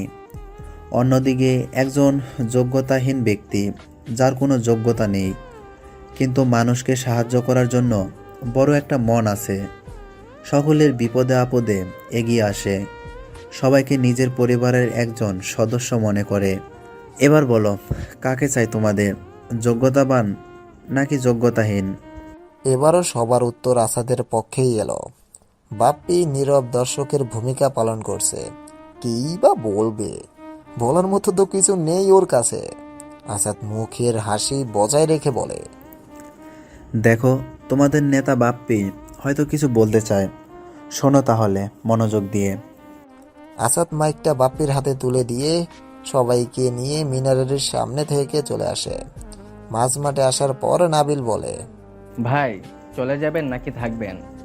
কেন? সবাই মিলে একটু চা সিঙ্গারা খেতাম আর কি। আমার সামনে ফর্মালিটি দেখালে মায়ের একটাও মাটিতে পড়বে না। চা সিঙ্গারা, যারা তোকে ভোট দেবে, যাদের কারণে তুই জিতবি, তাদেরকে খাওয়াবি। আমরা ক্যান্টিনে আছি, প্রয়োজন পড়লে ডাক দিস। আচ্ছা ভাই। আসাদ এবং বাকিরা চলে গেল ক্যান্টিনে, আর নাবিল গেল নিজের কাছে। ক্যান্টিনে গিয়ে বসতে না বসতেই সিফাত আসাদকে খোঁচানো শুরু করে। আসাদ ত্যক্ত হয়ে বলে, কি শুরু করছিস? মেয়ে পেয়েছিস নাকি? সিফাত হাসতে হাসতে বলে, আরে তোর পাখি এসেছে। মানে? একটু পিছনে তাকাও খোকা। আসাদ পেছনে তাকিয়ে দেখে অনন্যা আসছে, তবে আর চোখ ফেরাতে পারছে না অনন্যার থেকে। কালো শাড়ি, কালো টি বেশ মানিয়েছে মেয়েটাকে। মুখে মাথাল করা হাসি আসাদকে বেকুব করে তুলেছে। আসাদ নিজেকে সামলাতে পারছে না। অবস্থা বেশি বেগতিক হবার আগেই আসাদ নিজের চোখ ফিরিয়ে নেয়। আসাদের অবস্থা দেখে কেউ নিজের হাসি আটকে রাখতে পারল না। অট্ট হাসিতে ফেটে পড়ে সবাই। ইতিমধ্যে অনন্যাও সেখানে এসে হাজির। বেশ উৎফুল্লের সাথে জিজ্ঞেস করে, কি ব্যাপার, তোমরা এত হাসাহাসি করছো কেন? আমাকেও বলো। রাফি আসাদের কাঁধে হাত রেখে বলে, তেমন কিছু না, আসলে একজন হারিয়ে ফেলছি নিজেকে অন্য একজনের মাঝে, সেটা দেখেই হাসছে। এভাবে অর্ধেক কথা বলিস কেন? লাথি মারু, পুরোটা বল। আরে একটা কুত্তা একটা কুত্তির দিকে হাঁ করে তাকিয়েছিল, সেটাই বলছে। কুত্তাকে আমার বাসা, কুকুর বলতে পারিস না? ওরা কুকুর না, ওরা কুত্তা। কই দেখি। রাফি বিড়বিড় করে বলে, যে কিভাবে দেখবি, এখানে তো আর আয়না নেই। কি বললি? শুনতে পাইনি। রাফি মুখ খোলার আগেই আসাদ বসা থেকে দাঁড়িয়ে অনন্যাকে বলে, আরে ওদের কথা বাদ দাও তো, চলো ওই দিকটায় গিয়ে বসি। আচ্ছা চলো। বসবে নাকি হাঁটবে? খুশি হয়ে বলে, চলো হাঁটি। অতপর আর কি, দুজন মিলে বেরিয়ে পড়ে কিছুটা আনন্দ খোঁজার উদ্দেশ্যে। তবে ভার্সিটির বাইরে বাইকে উঠতে গেলে দেখা হয় প্রাপ্তির সাথে। প্রাপ্তি আসাদের দিকে তাকিয়ে বলে, এসব কি আসাদ? তুমি ওর সাথে কি করছো? প্রাপ্তির কানের কাছে মুখ নিয়ে গিয়ে আসাদ বলে, তুমি আমার সেই ছাত্রী যাকে আমি শিখিয়েছি সব নিজের হাতে। শিষ্য হয়ে গুরুকে তুমি মারবে কি শর্তে? যদি করতে ভুল তবে ক্ষমা পেতে বারবারং। তবে করেছো যে অন্যায়, তুমি বলো সেটার কি ক্ষমা হয়? প্রাপ্তি নির্বাক, বলার ভাষা হারিয়ে ফেলেছে। আসাদ মুচকি হেসে অনন্যাকে নিয়ে বেরিয়ে গেল প্রাপ্তির সামনে থেকে। প্রাপ্তি নির্বাক তাকিয়ে আছে ওদের চলে যাবার দিকে। ক্যান্টিনে ঢুকে রাফিকে দেখে প্রাপ্তি ওকে ডাক দিল। প্রাপ্তির ডাকে সাড়া দিয়ে রাফিক বলে, বলো। সময় হবে তোমার কাছে? কেন? কিছু কথা ছিল। বলো না। এখানে নয়, ওই দিকটা চলো। হাত দিয়ে ক্যান্টিনের পেছনের গেটের দিকে ইশারা করে বলে প্রাপ্তি। কেন? এখানে বলে কি প্রবলেম? এত প্রশ্ন না করে চলো প্লিজ। আচ্ছা চলো। রাফি চলে যেতে নিলে সিফাত প্রশ্ন করে, কোথায় যাচ্ছিস? এই তো একটু পিছনের গেটে যাচ্ছি। কেন? প্রাপ্তি নাকি বলবে তার জন্য। যা বলার এখানে বলতে বল, অন্য কোথাও যাবার প্রয়োজন নেই। প্রাপ্তি নাকি সমস্যা আছে এখানে, তোরা একটু বস, আমি এক্ষুনি চলে আসবো। আমি কিন্তু বারণ করছি রাফি। সিফাতের কথার তোয়াক্কা না করে রাফি চলে যায় প্রাপ্তির সাথে। পেছনের গেটের সামনে গিয়ে দাঁড়িয়ে রাফি বলে, বলো কি বলবে? বলবো না, করব। মানে? 1 2 3 সারপ্রাইজ। আসাদ এবং অনন্যা ভার্সিটিতে ফিরে এসেছে। বাইক থেকে নেমে অনন্যা আসাদের হাতের ওপর হাত রেখে বলে, থ্যাংক ইউ এত সুন্দর একটা সময় আমাকে উপহার দেওয়ার জন্য। শুধু থ্যাঙ্কস? তাহলে? খিচুড়ি হলে মন্দ হতো না। অনন্যা মুচকি এসে বলে, ও এই ব্যাপার, আচ্ছা ঠিক আছে, কালকে বানিয়ে আনবো। ওকে, তুমি ভিতরে যাও, আমি বাইক রেখে আসছি। একসাথেই যাই, সমস্যা নেই। তাহলে একটু ওয়েট করো। আসাদ বাইক পার্ক করতে এসে চলো। আসাদ এবং অনন্যা ক্যান্টিনে গিয়ে দেখে সিফাত এবং বাকিরা বসে আছে, তবে রাফি নেই। সিফাদের কাছে জিজ্ঞেস করলে বলে, রাফি তো প্রাপ্তির সাথে ক্যান্টিনের পিছনের গেটে গেছে। কখন গেছে? তা প্রায় 1 ঘন্টার মতো হয়েছে। পাগল নাকি তুই? আটকাতে পারলি না? আমি অনেকবার বলেছি রাফিকে, কিন্তু ও শোনেনি। শোনেনি বলে তুই নিশ্চিন্তে এখানে বসে আছিস, তাই তো? তুই নিজেই আমাকে বললি সব কিছু, আর এখন নিজেই এত বড় ভুলটা কিভাবে করলি? তুই এত উত্তেজিত হচ্ছিস কেন? রাফির কিছু হবে না। বাহ, দারুণ বলেছিস তো। আসাদ ক্যান্টিন থেকে হনহন করে বেরিয়ে গেল। আসাদের পিছু পিছু বাকিরাও গেল। পেছনের গেটের কাছে গিয়ে দেখে কেউ নেই। সম্পূর্ণ ভার্সিটি খুঁজেও রাফি এবং প্রাপ্তির কোনো হদিশ পাওয়া গেল না। নাম্বারও বন্ধ বলছে। আসাদ ক্ষিপ্ত কণ্ঠে সিফাতকে বলে, রাফি কই? এই একই প্রশ্ন তো আমারও। তুই থাকতে এটা কিভাবে হলো? তোর কি আর একটু সাবধান হওয়া উচিত ছিল না? অনন্যা আসাদের কাঁধে হাত রেখে শান্ত গলায় বলে, একটু শান্ত হও।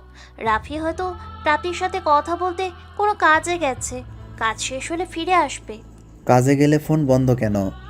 নেটওয়ার্ক প্রবলেম হতে পারে না? আসাদ আর কিছু না বলে ভার্সিটি থেকে বেরিয়ে যায়। অনন্যাও গেল পিছু পিছু। সিফাত বাকিদের চলে যেতে বলে নিজেও বের হয়ে যায়। সবাই বাসের জন্য অধীর আগ্রহে দাঁড়িয়ে আছে রাস্তার একপাশে। যানজটের এই শহরের বাস কখন আসবে তার কোনো নিশ্চয়তা নেই। হঠাৎ ম্যানহোলের ঢাকনা খুলে একজন লোক বেরিয়ে আসলো। সবাই হাসতে হাসতে নাজেহাল। লোকটার পরনে সাদা গেঞ্জি, কালো কোটি এবং কালো প্যান্ট, মাথায় ঘন কোকড়া চুল। হাসতে থাকা মানুষগুলোর সামনে গিয়ে লোকটা বলে, এই তোমরা হাসতে আসো কিল্লাই? উত্তরে একটা লোক নিজের হাসির পরিমাণ খানিকটা বাড়িয়ে দিয়ে বলে, সরকার এত সুন্দর রাস্তা বানিয়ে দিল, সেটা থাকতে আপনি ম্যানহোলের ভিতরে কেন? আরে মিয়া, বোঝো না তো কিছু, খালি আমারে কাউ লিচু। এত যানজটের মধ্যে রাস্তা দিয়ে চলাচল করলে কবে যে গন্তব্যে পৌঁছামো ইহার কোনো ঠিক নাই। হেল্লাগো মাইনরে মধ্যে দিয়ে আইছে, মগবাজার দিয়া রাস্তা দিয়ে আইতাম, হলে 2 ঘন্টা লাগতো। যাও, তোমার খায়রা হোক, মোরও কাম আছে, মুই যাই। কিছুটা দূর আগাতেই ফোনটা বেজে ওঠে। কল রিসিভ করে বলে, হ ভাগনা, কও। কোথায় তুমি? মুই তো শাহবাগে আইছিলাম। এখন না, শাহবাগ কেন? বোঝো না কে আইছি? সারা দিন ওই বাল নিয়েই থাকো, কোথায় কি হয় তার খবর তো রাখো না। কে আইছে ভাগুনা? এত চেতাইছো আসো কেল্লাই? রাফির কোনো হদিস পাওয়া যাচ্ছে না, খোঁজ লাগাও, আজকের মধ্যে ওকে আমার চাই। আচ্ছা, মুই দেখতে আসি, তুই চিন্তা করিস না। কথা বলা শেষ করে লোকটা নিজের কল লিস্ট থেকে একটা নাম্বার বের করে কল লাগায়। কল কেটে পুনরায় রওনা দেয় মগবাজারের উদ্দেশ্যে। এ তুই কমে আসোস, আয়। মামা, আমি তো অফিসে আছি। তুই আয়, অফিসে থাক, মুই আছি। হঠাৎ অফিসে আসবে কেন? কাজ ছিল নাকি? আয় কমনে। আচ্ছা। অফিসে পৌঁছে লোকটা ভিতরে গিয়ে দেখে সবাই তাস খেলা এবং হাসি ঠাট্টায় ব্যস্ত। টেবিলের ওপর চাপড় মেরে কর্কশ গলায় বলে, তগো কি এগুলো করার লাইগে রাখছি নাকি? কোন জায়গা কি হয় ওয়ার খবর তো রাহো না, খালি মজমা নিয়ে থাও। হ্যাঁ? একজন বসা থেকে উঠে কিছুটা আগ্রহ নিয়ে বলে, মজমা কি মামা? নাটক করো মোর লাগে, জানো না তোরা? জানলে কি আর জিজ্ঞেস করতাম, বলো। মজমা মানে মজ্জ মাইয়া মানুষ। ছেলেটা 2 হাতে নিজের কান চেপে ধরে বলে, তোমার ওই কথা শোনার আগে আমি বদির হয়ে গেলাম না কেন? অভিনয় একটু কম করে বুঝছো, নইলে উষ্টা মেরে দাঁত কয়টা হালাই দিমু। ওকে মামু। ভেটকি মারো না, যে কামেলায় আইছি হে এখন। বলো না। রাফি নাকি নিখোঁজ, বাগনা মোরে ফোন দিছ, তোগো ওয়াইফ নাকি দায়িত্ব আসছিল, ওগো দেখা হুন্না রাহিস। মামা, ভাই তো আমাদের বলছিল আসাদের উপরে নজর রাখতে, রাফির ব্যাপারে তো কিছু বলেনি। তোমাকে কয় নাই, হেয়ার পনে তোমার কও নাই, হাততালি দিমু মুই। কেউ কিছু বলছে না, নিশ্চুপ দাঁড়িয়ে রয়েছে। মামা আবার বলে, হনো, সবাই কামে লাইগা যাইতাছে, ক যত তাড়াতাড়ি পারো রাফিনে খুঁজা বাইর কর, নাইলে ভাগিনা যে কি করবে হ্যাঁ কিন্তু মুই কইতে পারি না। আচ্ছা মামা, তুমি নিশ্চিন্তে থাকো, আমরা দেখছি কি করা যায়। তোকে জ্বালায় আর নিশ্চিত থাকার কোনো কায়দা আছে নাকি? আয়, গেছিলাম 2 পাগা মোমো বললা, ভাগনা ফোনটা দিছে এমন সময়। আহারে, তুমি তাহলে যাও খাইতে, আমরা কাজে গেলাম।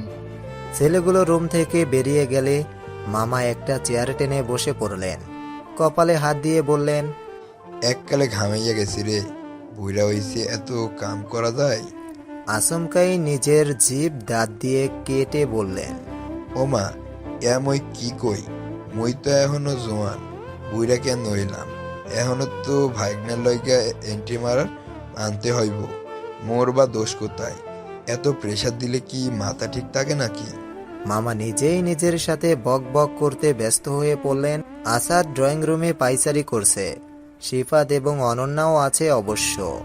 অনন্যা আসাদকে শান্ত করতে না পেরে নিজেই চুপটি মেরে বসে আছে সোফার উপরে। সিফাত বলে বলে ক্লান্ত হয়ে গেছে যে রাফি ফিরে আসবে, ওর কিছুই হবে না। কিন্তু আসাদ মানতে নারাজ। স্বচক্ষে রাফিকে দেখা না অবধি আসাদের মনে শান্তি মিলবে না। দুপুরেও কিছু খায়নি ছেলেটা। আসাদ না খাওয়ায় শিফাত এবং অনন্যার পেটেও কিছু পড়েনি। মুখটা শুকিয়ে গেছে চিন্তায় চিন্তায়। আসাদের লোকজনও কোনো খোঁজ পাচ্ছে না।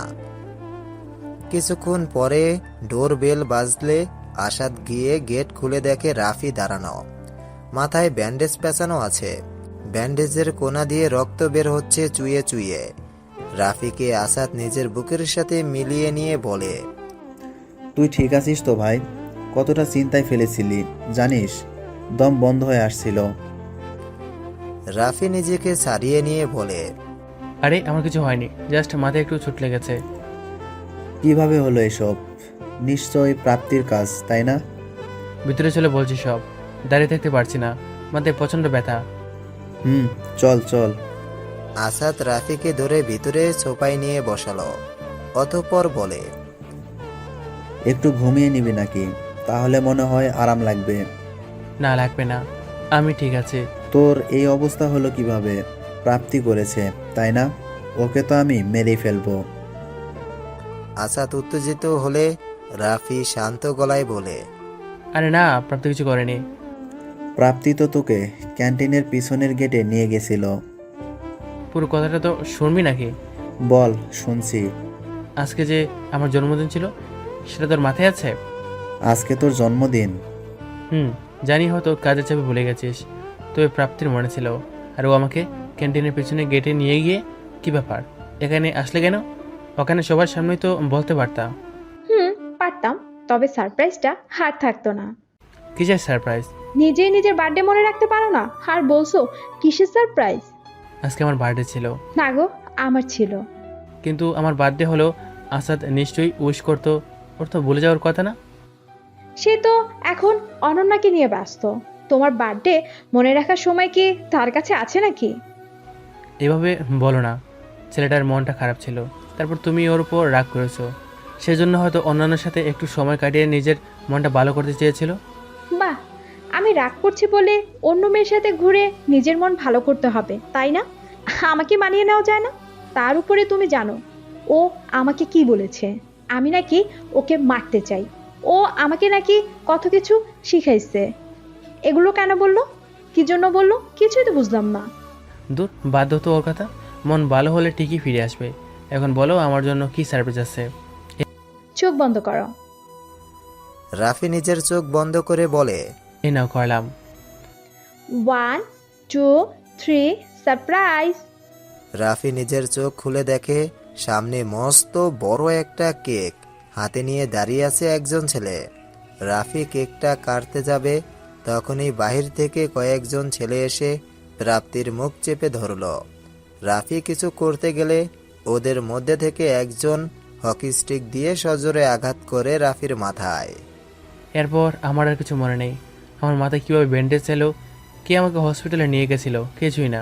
শুধু একটু আগে কেউ একজন যখন আমাকে ডেকে তুললো, তখন চোখ খুলে দেখি একটা গাড়িতে বসে আছে, আর গাড়িটা ঠিক আমাদের বাসার সামনে দাঁড়িয়ে আছে। তবে মজার বিষয় কি জানিস? গাড়িতে যে ছেলেগুলো ছিল ওরাই আমাদেরকে বাঁচিয়েছিল। যেদিন আমরা রেজওয়ানের মেসেজ মোতাবেক গোডাউনে দেখা করতে গিয়েছিলাম এবং আমাদের উপর হামলা হয় সেদিন। আসাদ বুঝতে পারছে না কি বলবে। পুরনো চিন্তাগুলো এসে জেঁকে বসেছে। যদি আমি প্রাপ্তির ছবির পেছনের লেখাগুলোর কথা চিন্তা করি, তাহলে তো প্রাপ্তি দোষী।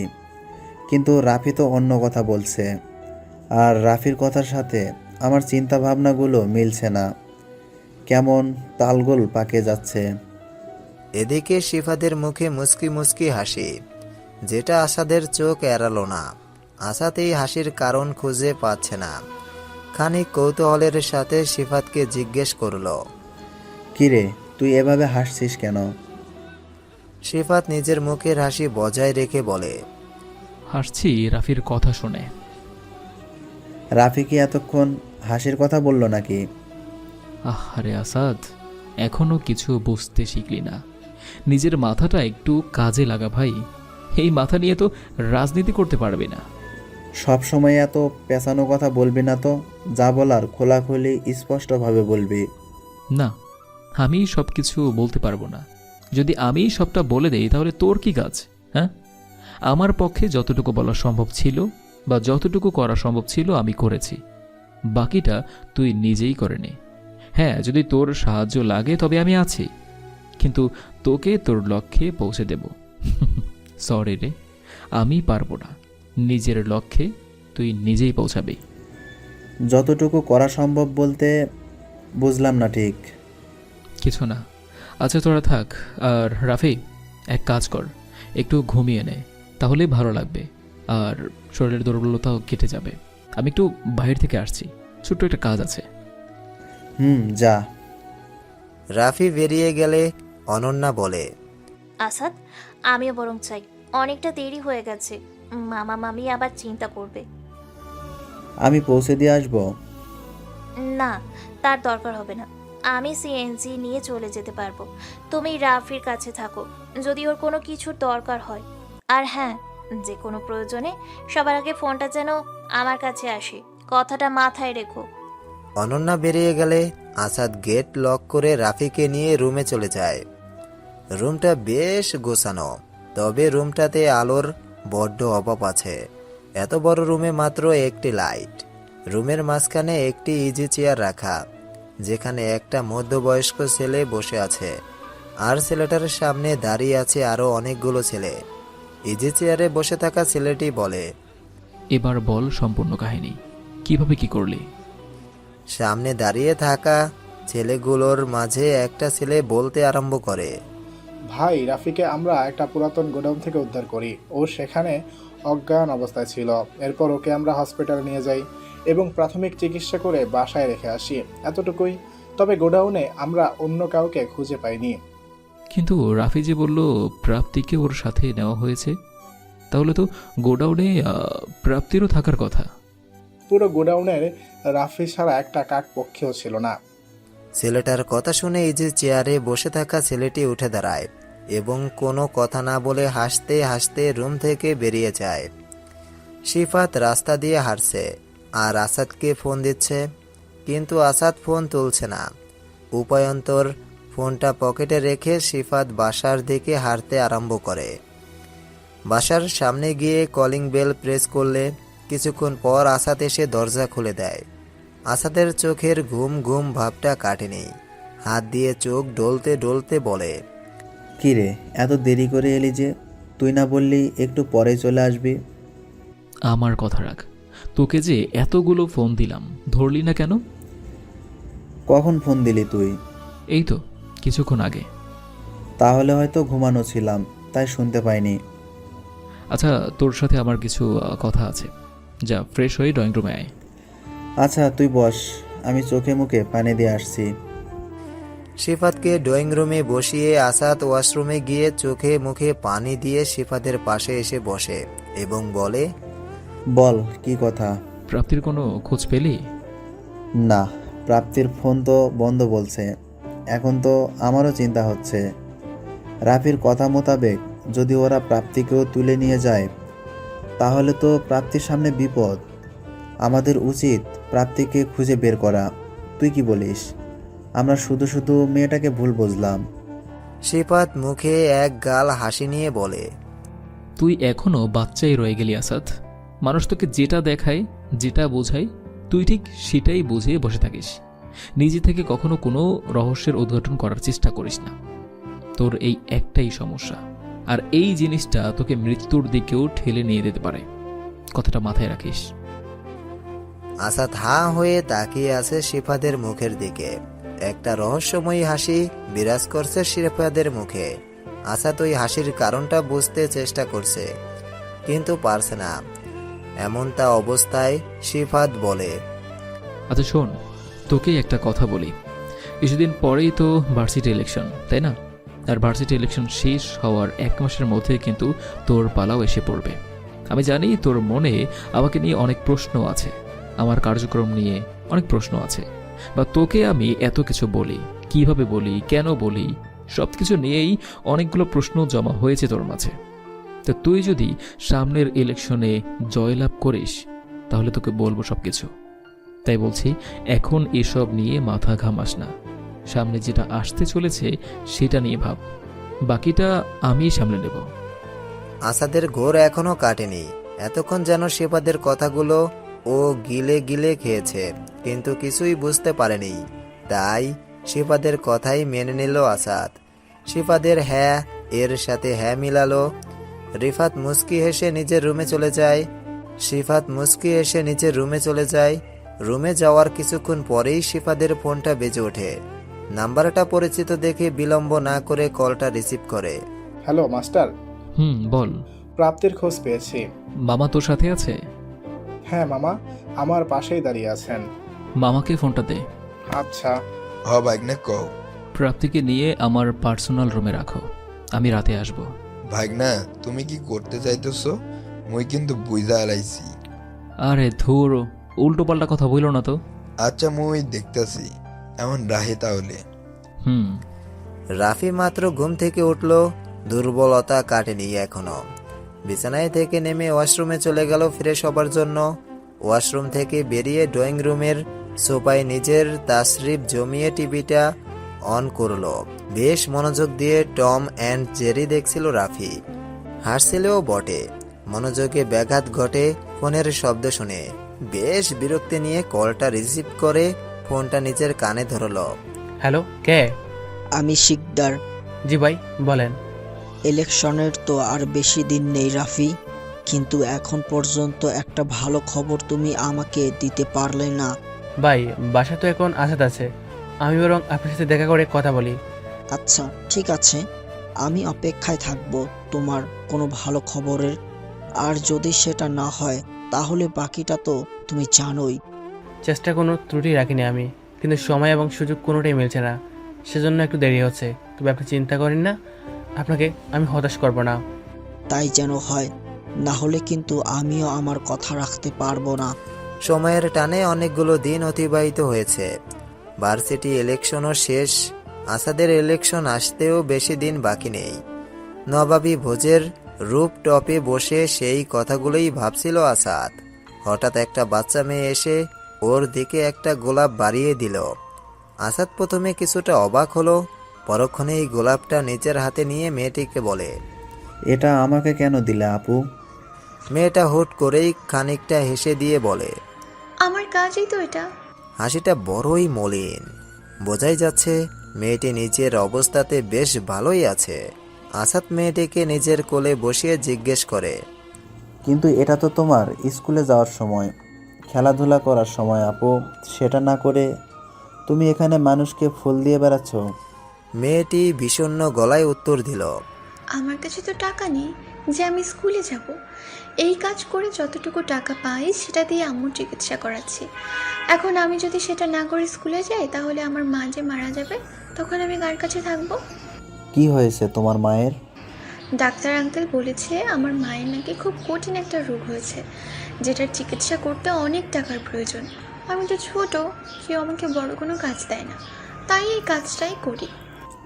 এই কাজ করে যে টাকা পাও সেটা থেকে তোমার মায়ের চিকিৎসা হবে? আমি তো বলতে পারবো না, কিন্তু আমার একটা বড় ভাই আছে যার কাছে আমি টাকাগুলো দিয়ে দিই, ওই সব কিছু জানে। তোমার ভাইয়ের সাথে আমাকে দেখা করিয়ে দেবে? দাঁড়াও, আমার ভাইয়ের একটা ছবি আছে আমার কাছে, তোমাকে দেখাচ্ছি। মেয়েটি আসাদের কোল থেকে নেমে দৌড়ে ভিতরে চলে গেল। কিছুক্ষণ পরে হাতে একটা ছোট্ট ছবি নিয়ে এসে ছবিটা আসাদের দিকে এগিয়ে দিয়ে বলে, এই দেখো, এইটা আমার ভাইয়া। তবে ছবিটা যার ছিল সেটা দেখার জন্য আসাদ হয়তো মোটেও প্রস্তুত ছিল না। নিজের চোখকে কিছুতেই বিশ্বাস করতে পারছে না। তবে বিষয়টাতে কোনো রিয়েক্ট না করে একটা মুচকি হাসি দিয়ে মেয়েটিকে বলে, তুমি শিওর এটাই তোমার ভাইয়া? এখানে শিওর হওয়ার কি আছে? আমার ভাইয়ের ছবি আমার কাছে থাকবে, এটাই তো স্বাভাবিক। তুমি কি বোকা গো? কথাটা বলে খিল খিল করে হাসতে থাকে মেয়েটি। আসাদ আপন মনে বলে, সত্যি আমি অনেক বোকা। সিফাত ঠিকই বলে, আমি মানুষ চিনতে পারিনি। মেয়েটির মৃদু ধাক্কায় ধ্যান ভাঙে আসাদের। মেয়েটি বলে, কি হলো, কথা বলছো না যে? না কিছু না, তুমি যাবে আমার সাথে? কিন্তু কোথায়? তোমার ভাইয়ার কাছে। তুমি আমার ভাইকে চেনো? চিনি তো, আমার খুব ভালো বন্ধু। না বাবা, আমি তোমার সাথে যাব না। আমি শুনেছি খারাপ লোকেরা আমাদের মতো ছোট ছোট বাচ্চাদের তুলে নিয়ে গিয়ে বিক্রি করে দেয়। তুমিও যদি তাই করো তখন? আমাকে দেখে কি এমন মনে হচ্ছে তোমার? না, তা ঠিক না। তোমাকে দেখে তো ভালোই মনে হচ্ছে। যাওয়া যায় তোমার সাথে। চলো তাহলে।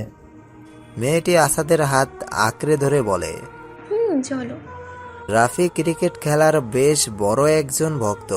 খেলা চলাকালীন সময়ে দুনিয়া ওলটপালট হয়ে গেলেও রাফির কোনো হুঁশ থাকে না। ভাইয়া। একটা পরিচিত মেয়েলি কণ্ঠের স্বরের আওয়াজে রাফি চমকে উঠল। পাশে তাকিয়ে দেখে তুলি দাঁড়িয়ে, মুখে বিরল হাসি। সোফা থেকে নেমে মাটিতে হাঁটু গেড়ে বসে বলে, তুলি, এইখানে কিভাবে এলি? অবাক হলি? আসাদ রাফির সামনে এসে দাঁড়িয়ে ধীর গলায় বলল কথাটা। রাফি বসা থেকে উঠে আমতা আমতা করে বলল, আসাদ, তুই?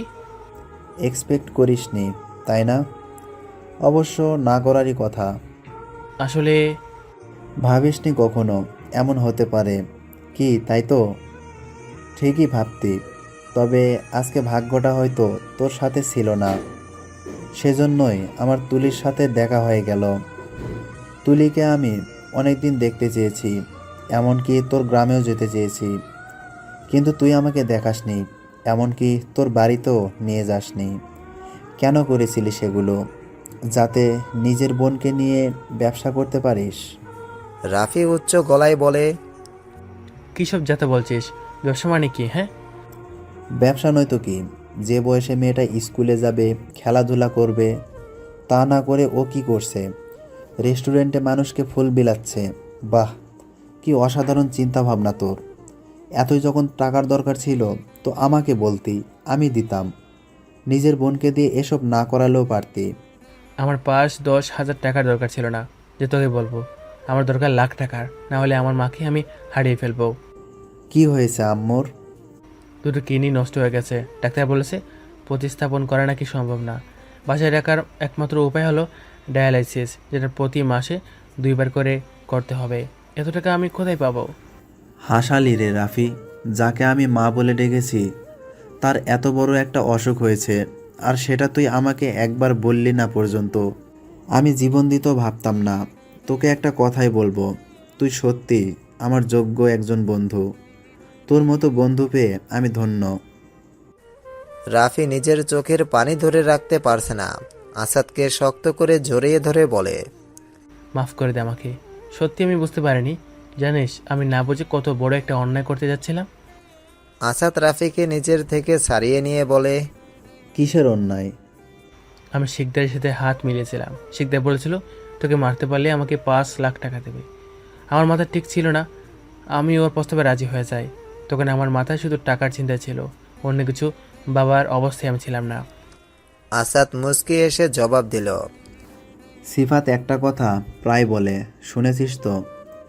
আমি নাকি রাজনীতির বুঝি না। এখন মনে হচ্ছে হি ইজ রাইট। আমি বোকা, আসলেই বুঝি না কিছু। রাজনীতি আমার জন্য না, আজকে সেটা তুই বুঝিয়ে দিলি। শুক্রিয়া আমাকে রাজনীতি শেখানোর জন্য, আমি কৃতজ্ঞ। আসাদ শোন। রাফির সম্পূর্ণ কথা না শুনেই আসাদ তুলিকে নিয়ে বেরিয়ে যায়। আসাদ বাইক চালাচ্ছে আর তুলি পেছন থেকে শক্ত করে জড়িয়ে ধরে আছে আসাদকে। এক পর্যায়ে আসাদ প্রশ্ন করে, আম্মু কোন হাসপাতালে ভর্তি আছে জানো আপু? জানি তো, আনোয়ার মেডিকেলের 3 তলার 312 নম্বর রুমে। বাহ, তুমি দেখি সব জানো। জানবোই তো, আমি কি আর ছোট আছি নাকি? আমি বড় হয়ে গেছি না? অনেক বড় হয়েছো। আচ্ছা, তুমি আর ভাইয়া তখন রেগে রেগে কথা বলছিলে কেন? ভাই কি কোনো ভুল করেছে? না, তোমার ভাইয়া কোনো ভুল করেনি, ভুল আমি করেছি। কি ভুল করেছো তুমি? তোমার আম্মুকে আমি নিজের আম্মু ভেবেছি, এটাই আমার ভুল। এটা ভুল কিভাবে? এটা তো ভালো। আমার এখন 2টা বড় ভাই আছে। আসাদ তুলির কথায় কোনো জবাব না দিয়ে নীরবে একটা মুচকি হাসি দিল। আম্মু, আম্মু দেখো কে এসেছে।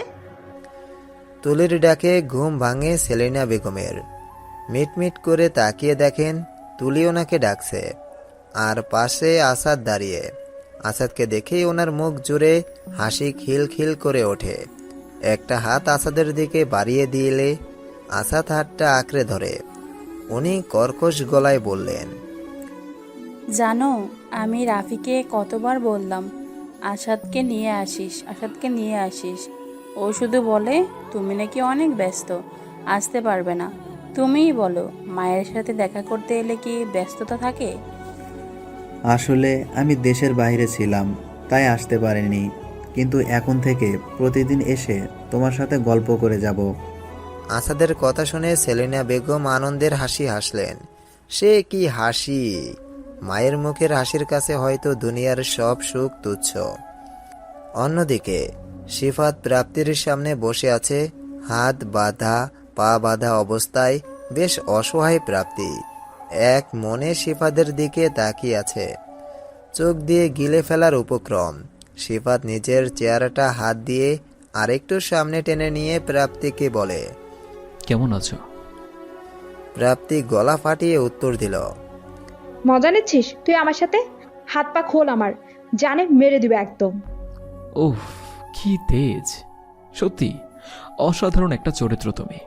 তোমার তো রাজনীতিতে থাকা উচিত। আমার কি মনে হয় জানো, আসাদ ভুলে রাজনীতিতে চলে এসেছে। ওর জায়গায় তুমি হলে হয়তো এতদিনে অনেক সফলতা অর্জন করতে পারতে। তুই কিন্তু এবার বেশি বাড়াবাড়ি করছিস। আমাকে এভাবে বেঁধে রাখার কারণ কি? তোর কোন পাকা ধানে মই দিয়েছি আমি? শুধু শুধু আমার পথের কাটা কেন হচ্ছিস? Good question. উত্তরটা হলো, তুমি আমার কোনো পাকা ধানে মই দাওনি, তবে আমার ভাইয়ের পাকা ধানে মই দিয়েছ। আর নিজের ভাইয়ের ক্ষতি কিভাবে সহ্য করি বলো? কে তোর ভাই? কেন আসাদ? 2 দিন আগে পরিচিত হওয়া একটা ছেলে তোর ভাই? How funny! আগে কি কমেডিয়ান ছিলি নাকি? তা ঠিক না, তবে তুমি আসাদকে মারার জন্য যেই জগতে পা দিয়েছ, সেই জগতের বাদশা আমি। মানে? মনস্টারের নাম শুনেছ কখনো? আন্ডারওয়ার্ল্ডের মাস্টার? হুম। না, শোনার কি আছে? তবে কেউ নাকি কখনো দেখেনি ওনাকে। সামনে আসলে না দেখবে।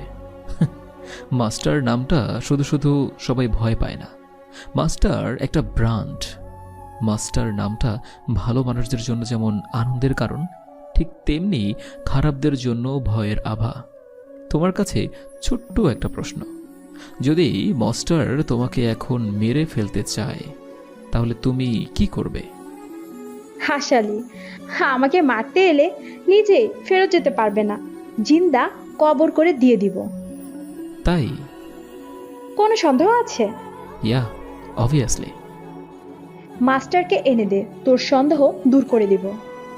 এই তো সামনে বসে আছি, মারো।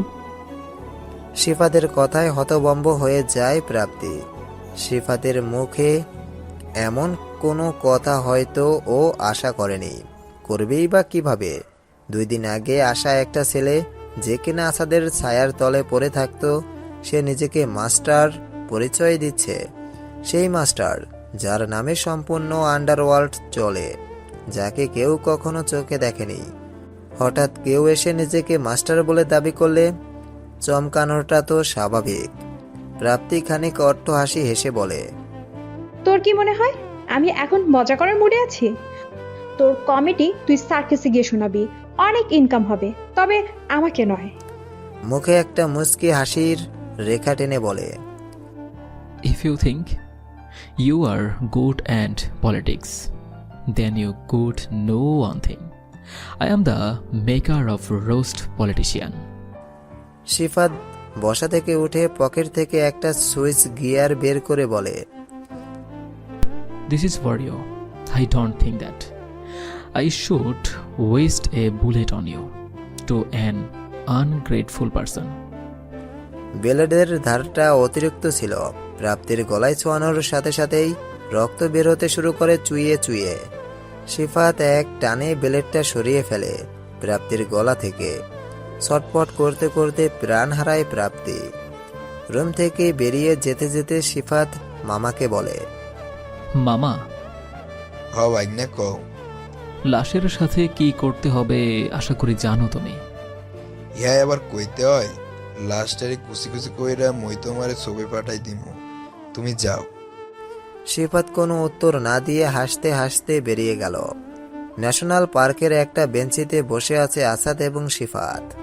আসাদ সিফাতের দিকে তাকিয়ে জিজ্ঞেস করে, আমাকে এখানে আনলি কেন?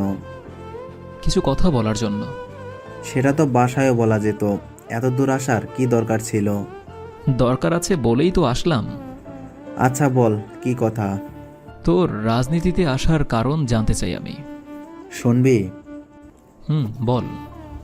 আমার বাবা একজন স্বনামধন্য এমপি ছিলেন। আমি তখন অনেক ছোট। আমার পরিবারে আমি, আমার একটা বড় ভাই, আব্বু আর আম্মু ছিলাম। ছোট হওয়ার সুবিধার্থে আদর অনেকটা বেশি পেতাম বড় ভাইয়ের তুলনায়। তো একদিন সকালে আমি বায়না ধরি ঘুরতে যাব বলে। বাবাও উপায়ন্তর রাজি হয়ে যায়, কারণ সেদিন ওনার কোনো কাজ ছিল না। তাই আমরা 4 জন মিলে চলে আসি গাজীপুর ন্যাশনাল পার্কে। ঠিক এইখানটাতেই বসেছিলাম আমরা। অপোজিশন পার্টির চেয়ারম্যান ছিলেন আসলাম শিকদার। পরপর 2 বার বাবার কাছে হেরে যাওয়া প্ল্যানটা সে মেনে নিতে পারেনি। তাই সুযোগ পেয়ে ওই দিন হামলা করে আমাদের উপরে।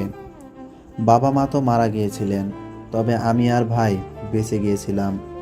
আমাদের তাড়া করার এক পর্যায়ে আমি আর ভাই আলাদা হয়ে যাই। আমি ভাগ্যক্রমে বেঁচে গিয়েছিলাম, তবে ভাইয়ের সাথে আর কখনো দেখা হয়নি। আমি তো এটাও জানি না ও বেঁচে আছে কিনা। এটাই আমার জীবনের ছোট্ট একটা গল্প, আর এই গল্পটাকে সমাপ্ত করতেই আমার রাজনীতিতে আসা। আসলাম শিকদারকে মারাই আমার মূল লক্ষ্য।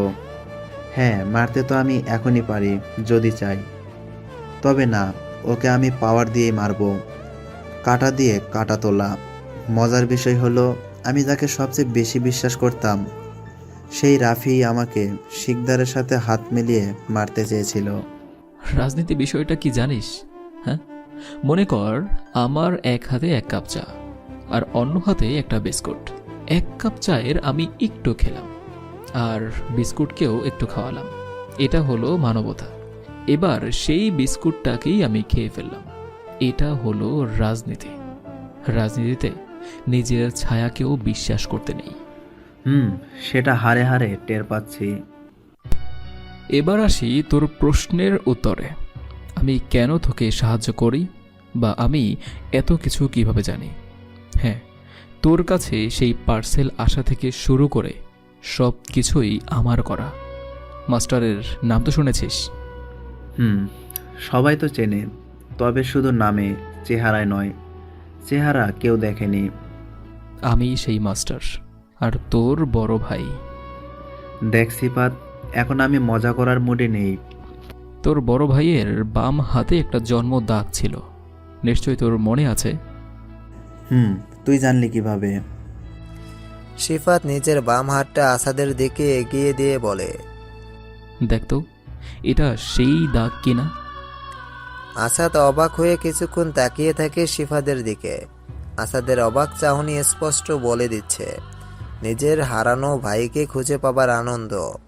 সিফাত জড়িয়ে ধরে কান্নারত অবস্থায় বলে, তুই এতদিন আমার সাথে ছিলি, অথচ আমি চিনতে পারিনি। সিফাত আসাদকে নিজের থেকে সারিয়ে নিয়ে বলে, থাক, আর কান্না করতে হবে না। চল অসমাপ্ত কাজটা সেরে ফেলি। হাত দিয়ে চোখের জল মুছে। কি কাজ? শিকদারের প্রাণ নেয়া। তার আগে প্রাপ্তির সাথে আমার বোঝাপড়া আছে। প্রাপ্তি তো নেই। কোথায় গেছে? হাওয়ায় মিলিয়ে দিয়েছি। তাহলে চল, বাকি কাজটার জন্য আর সময় নষ্ট করে কি হবে? নামের খোঁজে বেনামি।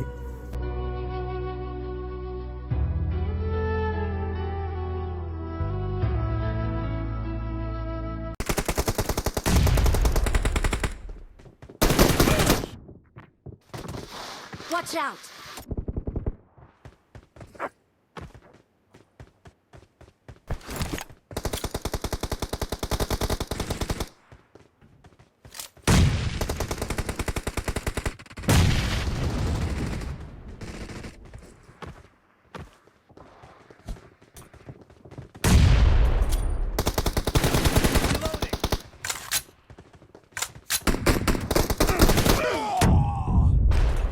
Watch out!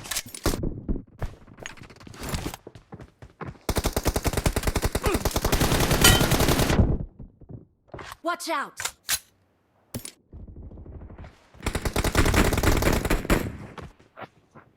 Mark the location.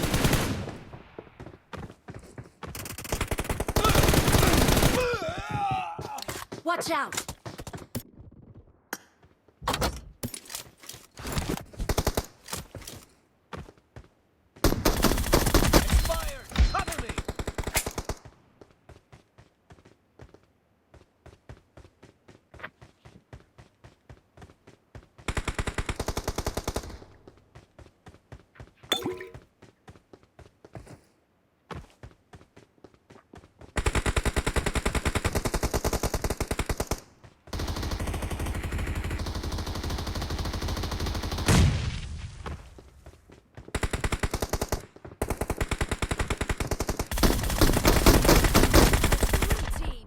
In the lead.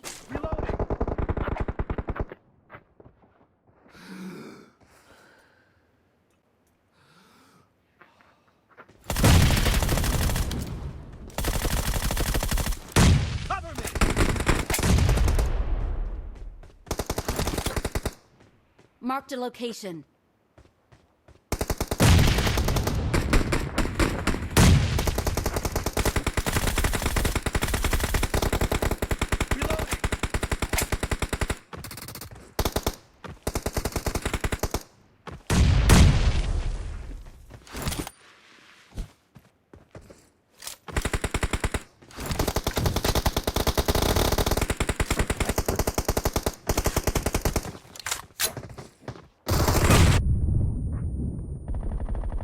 Marked a location.